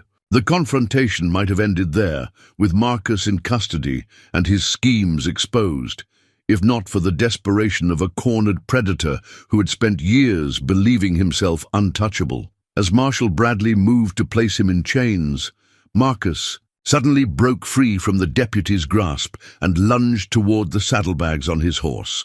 Clara saw the glint of metal and realized with horror that he was reaching for a weapon, not to escape, but to ensure that if he couldn't have her, no one could. "Gun!" Silas shouted, pushing Clara behind him as Marcus spun around with a revolver in his hand. The yard erupted into chaos. Deputies drew their weapons, horses reared and whinnied in terror, and the townspeople who had come to witness a wedding found themselves diving for cover behind whatever shelter they could find. But Marcus had eyes only for Clara. His face was twisted with the rage of a man whose carefully constructed world had just collapsed around him, and the gun in his hand was pointed directly at the woman who had dared to defy him. "If I can't have you," he snarled, his voice carrying clearly across the sudden silence, "then no one can." Time seemed to slow as Clara stared down the barrel of the gun, seeing her death in Marcus's wild eyes. She thought of all the things she'd never get to say to Silas, all the dreams they'd never get to fulfill together.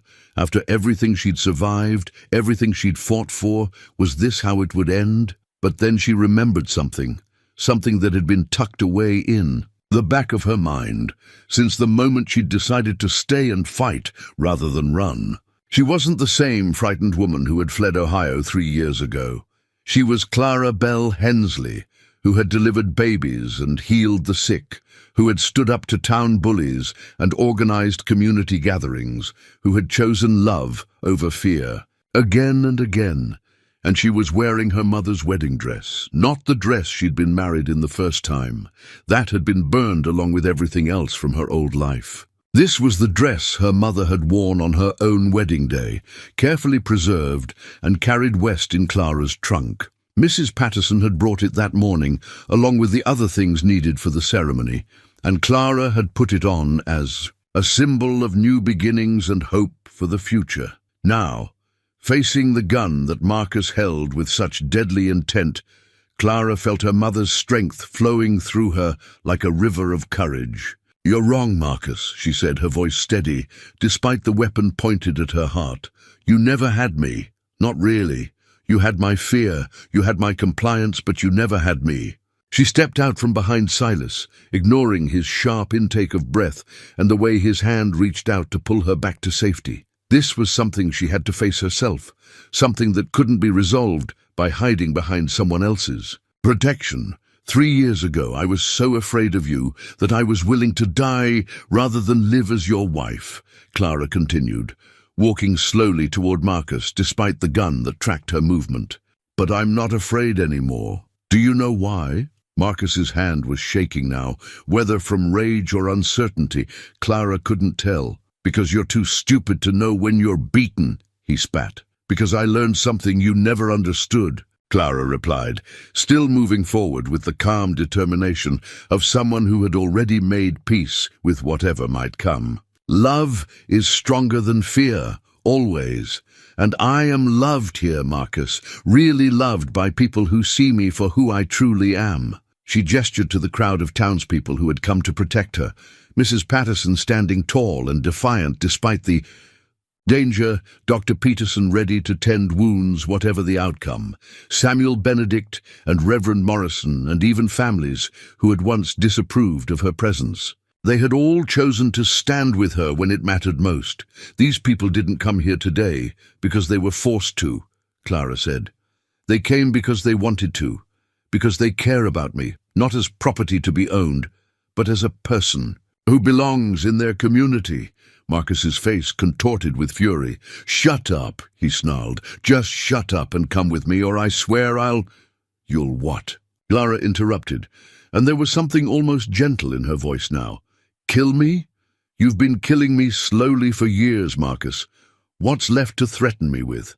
She was close enough now to see the sweat beading on his forehead, to smell the fear scent that even desperate men couldn't hide.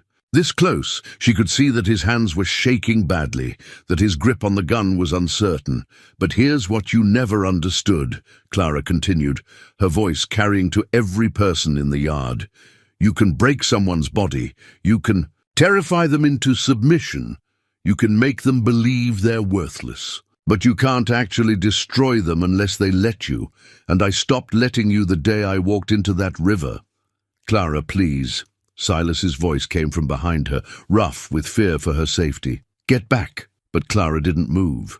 She was perhaps 6 feet from Marcus now, close enough to see the madness in his eyes, close enough to understand that this man who had once seemed so powerful was really just a small, twisted creature who fed on others' pain because he couldn't create anything good himself. "I forgive you, Marcus," she said quietly, and watched his face go slack with shock. It wasn't what he'd expected to hear, not defiance or anger or pleading, but forgiveness.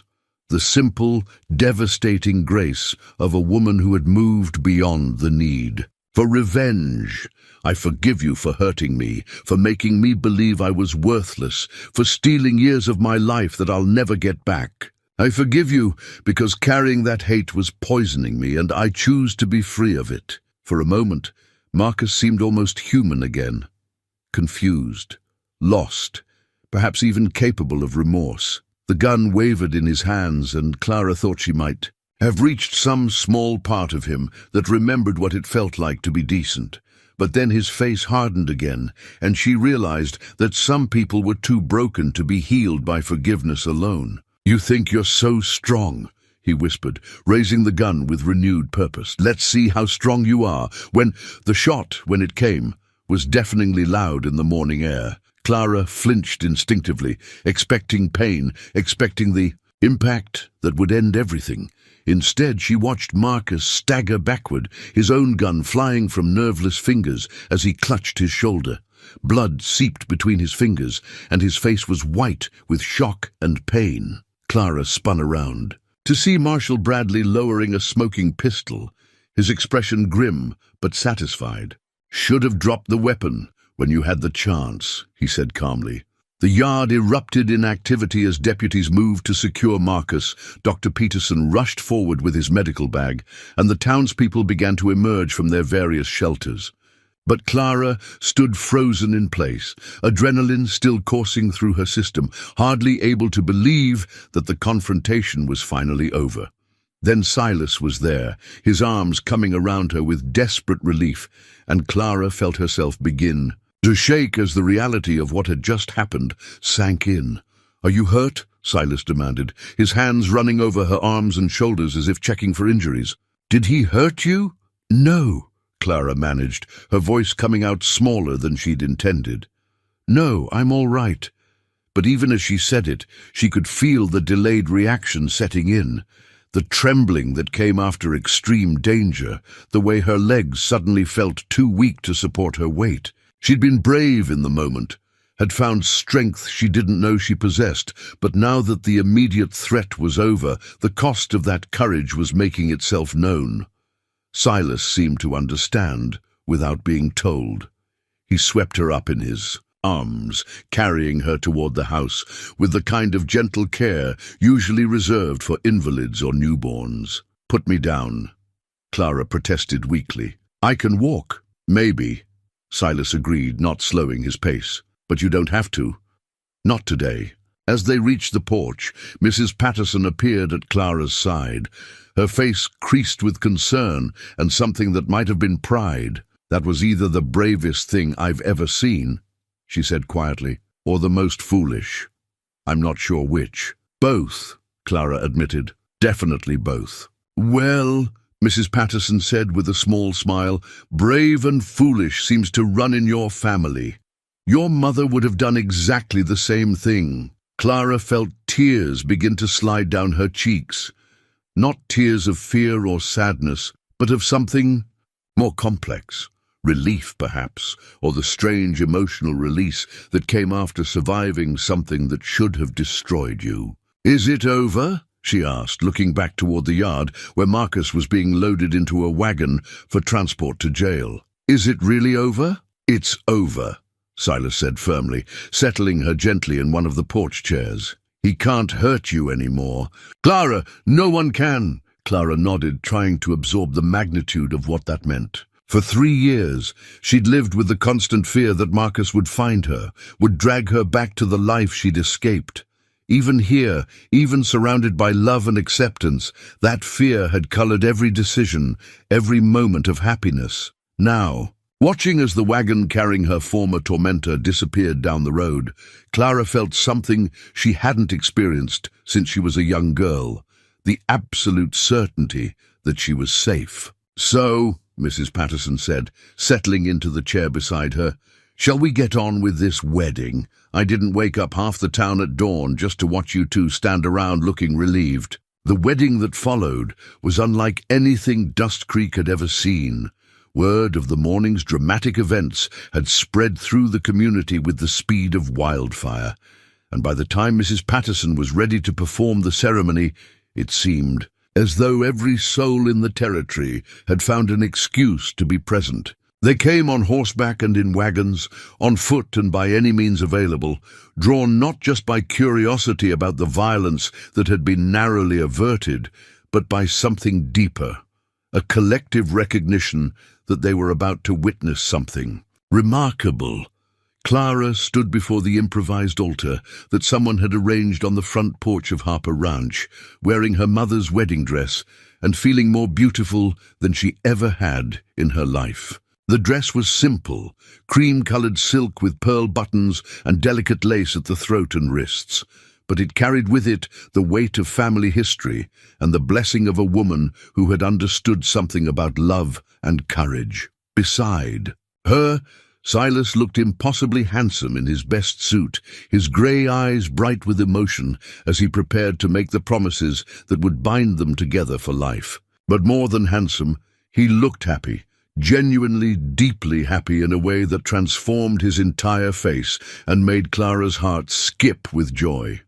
The town bell was ringing, not the measured tolls that marked the hours or the urgent clanging that signaled emergency, but the celebratory pealing that announced momentous occasions. Samuel Benedict had insisted on ringing it himself, claiming that after the morning's excitement, everyone deserved to know that something good was happening for a change. Mrs. Patterson stood before them in her capacity as territorial magistrate, wearing her best black dress and the kind of satisfied expression that suggested she'd been planning this moment for months. Behind her, the crowd of witnesses stretched across the yard and into the pasture beyond, not just the people who'd arrived that morning to help with the crisis, but families who had driven from neighboring ranches, former patients Clara had helped, and even some folks who'd traveled from as far as Helena after hearing rumors of the drama unfolding in Dust Creek. Friends and neighbors,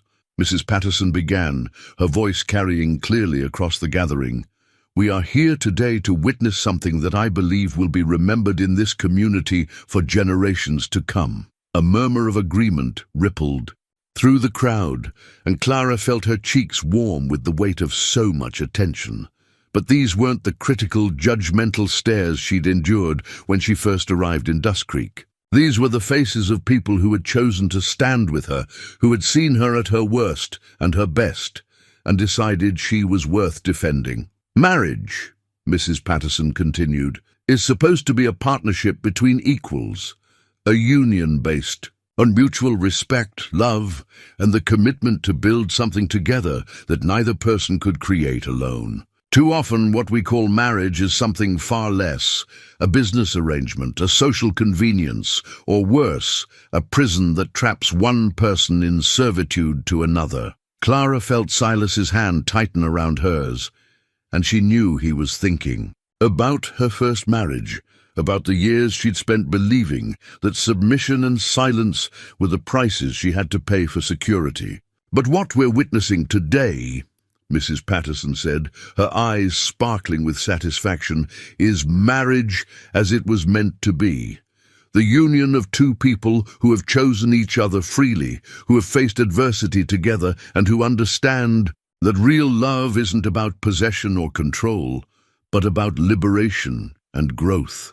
She turned to address Silas directly. Silas Harper, do you take Clara Bell Hensley to be your lawfully wedded wife, to have and to hold, in sickness and in health, in prosperity and adversity, for as long as you both shall live? Silas's voice was strong and clear as he answered, I do, and I promise to honor her courage, protect her freedom, and love her exactly as she is for all the days of my life. Clara felt tears spill over at the unexpected addition to the traditional vows, words that spoke directly to her deepest fears and greatest needs. Mrs. Patterson smiled and turned to Clara. Clara Bell Hensley, do you take Silas Harper to be your lawfully wedded husband, to have and to hold in sickness and in health, in prosperity and adversity, for as long as you both shall live? I do, Clara said, her voice trembling with emotion.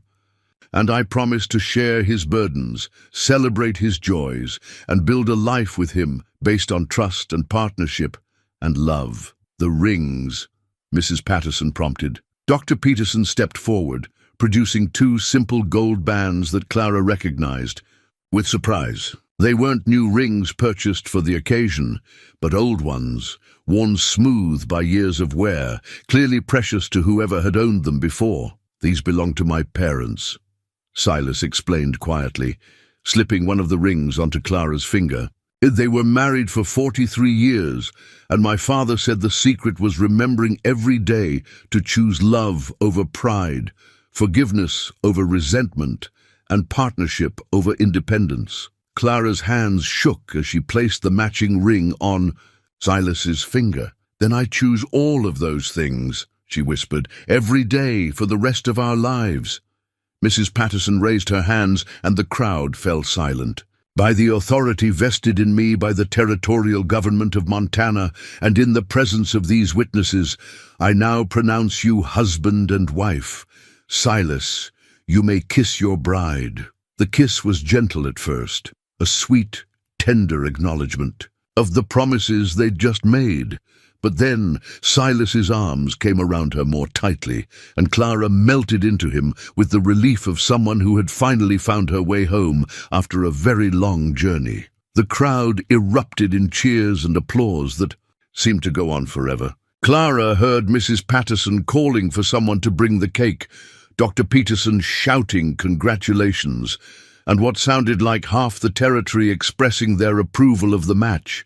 But more than the celebration, what struck Clara was the feeling of rightness that settled over her like a warm blanket. This was what marriage was supposed to feel like, not the trap it had been with Marcus, but a door opening onto possibilities she'd never dared to imagine. "How do you feel, Mrs. Harper?" Silas asked, his lips close to her ear as the crowd began to surge forward with congratulations. "Free," Clara said without hesitation.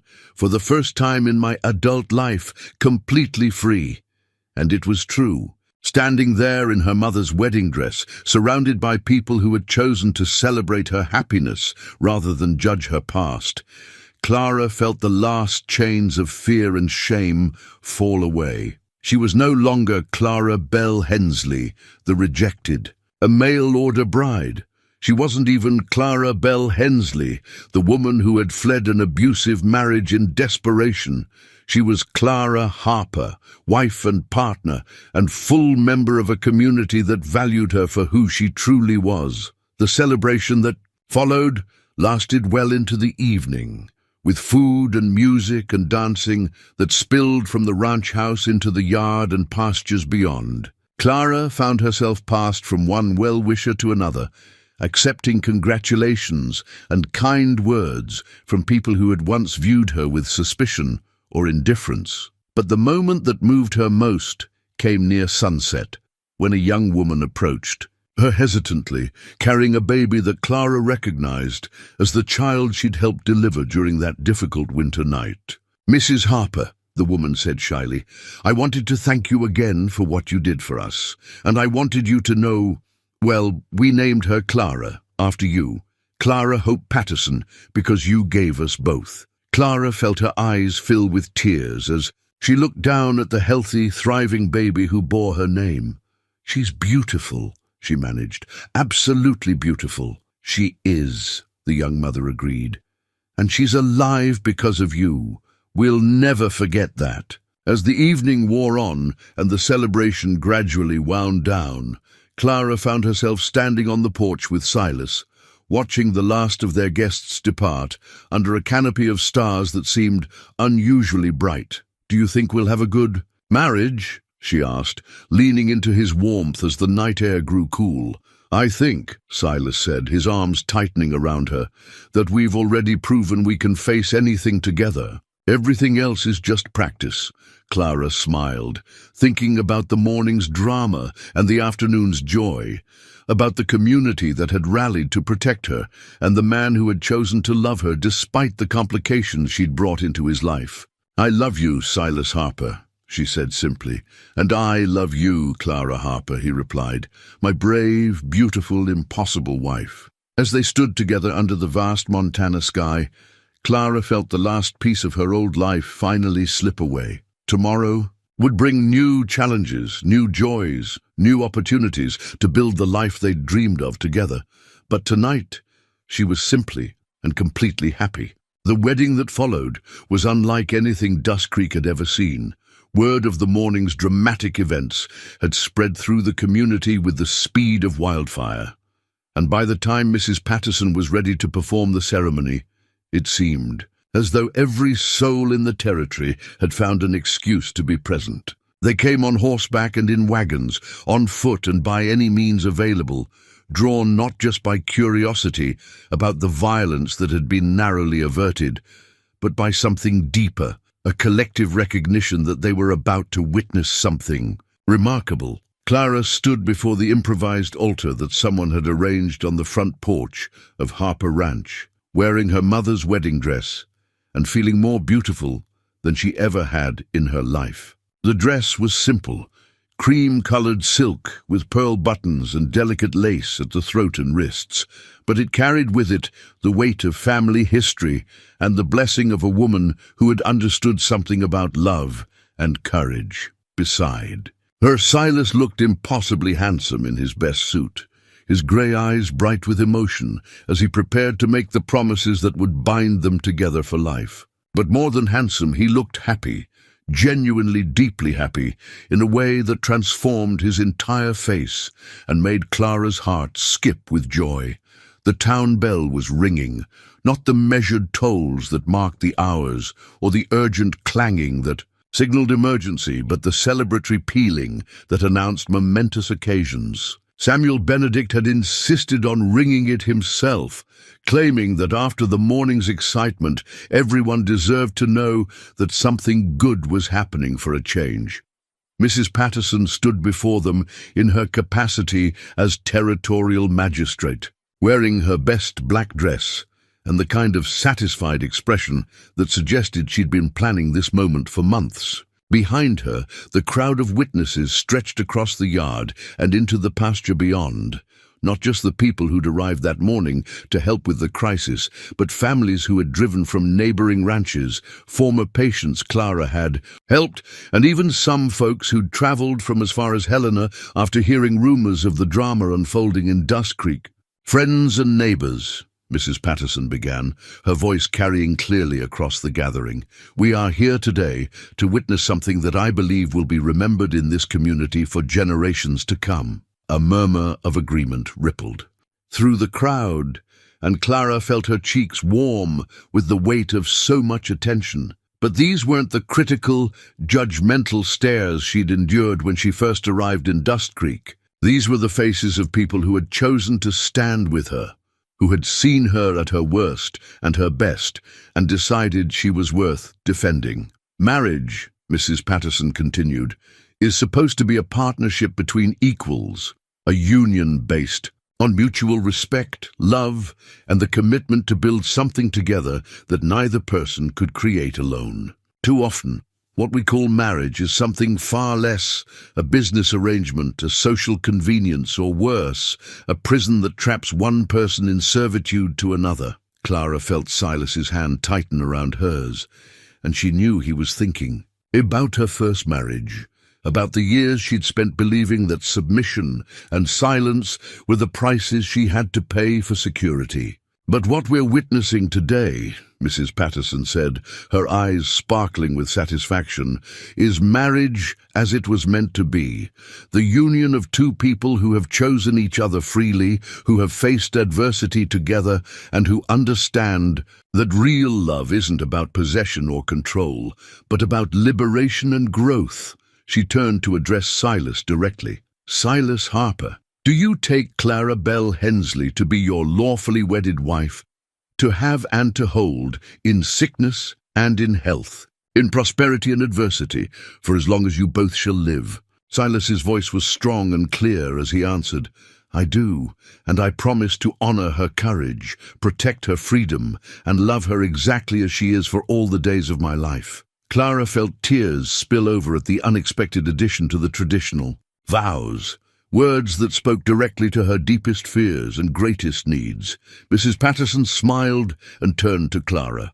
Clara Bell Hensley, do you take Silas Harper to be your lawfully wedded husband, to have and to hold, in sickness and in health, in prosperity and adversity, for as long as you both shall live? I do, Clara said, her voice trembling with emotion. And I promise to share his burdens, celebrate his joys, and build a life with him based on trust and partnership and love. The rings, Mrs. Patterson prompted. Dr. Peterson stepped forward, producing 2 simple gold bands that Clara recognized with surprise. They weren't new rings purchased for the occasion, but old ones, worn smooth by years of wear, clearly precious to whoever had owned them before. These belonged to my parents, Silas explained quietly, slipping one of the rings onto Clara's finger. They were married for 43 years, and my father said the secret was remembering every day to choose love over pride,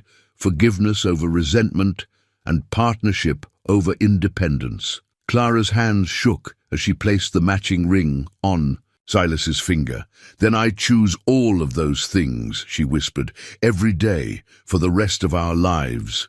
Mrs. Patterson raised her hands and the crowd fell silent. By the authority vested in me by the territorial government of Montana, and in the presence of these witnesses, I now pronounce you husband and wife. Silas, you may kiss your bride. The kiss was gentle at first, a sweet, tender acknowledgement of the promises they'd just made. But then Silas's arms came around her more tightly, and Clara melted into him with the relief of someone who had finally found her way home after a very long journey. The crowd erupted in cheers and applause that seemed to go on forever. Clara heard Mrs. Patterson calling for someone to bring the cake, Dr. Peterson shouting congratulations, and what sounded like half the territory expressing their approval of the match. But more than the celebration, what struck Clara was the feeling of rightness that settled over her like a warm blanket. This was what marriage was supposed to feel like, not the trap it had been with Marcus, but a door opening onto possibilities she'd never dared to imagine. "How do you feel, Mrs. Harper?" Silas asked, his lips close to her ear as the crowd began to surge forward with congratulations. "Free," Clara said without hesitation, "for the first time in my adult life, completely free."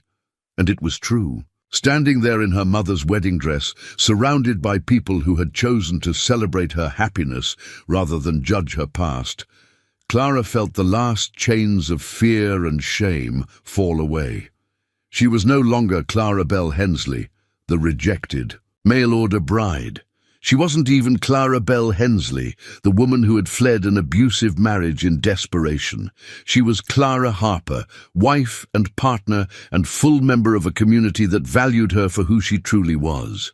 The celebration that followed lasted well into the evening, with food and music and dancing that spilled from the ranch house into the yard and pastures beyond. Clara found herself passed from one well-wisher to another, accepting congratulations and kind words from people who had once viewed her with suspicion or indifference. But the moment that moved her most came near sunset, when a young woman approached her hesitantly, carrying a baby that Clara recognized as the child she'd helped deliver during that difficult winter night. "Mrs. Harper," the woman said shyly, "I wanted to thank you again for what you did for us, and I wanted you to know, well, we named her Clara after you. Clara Hope Patterson, because you gave us both." Clara felt her eyes fill with tears as she looked down at the healthy, thriving baby who bore her name. "She's beautiful," she managed. "Absolutely beautiful." "She is," the young mother agreed, "and she's alive because of you. We'll never forget that." As the evening wore on, and the celebration gradually wound down, Clara found herself standing on the porch with Silas, watching the last of their guests depart under a canopy of stars that seemed unusually bright. "Do you think we'll have a good marriage?" she asked, leaning into his warmth as the night air grew cool. "I think," Silas said, his arms tightening around her, "that we've already proven we can face anything together. Everything else is just practice." Clara smiled, thinking about the morning's drama and the afternoon's joy, about the community that had rallied to protect her, and the man who had chosen to love her despite the complications she'd brought into his life. "I love you, Silas Harper," she said simply. "And I love you, Clara Harper," he replied, "my brave, beautiful, impossible wife." As they stood together under the vast Montana sky, Clara felt the last piece of her old life finally slip away. Tomorrow would bring new challenges, new joys, new opportunities to build the life they'd dreamed of together. But tonight, she was simply and completely happy.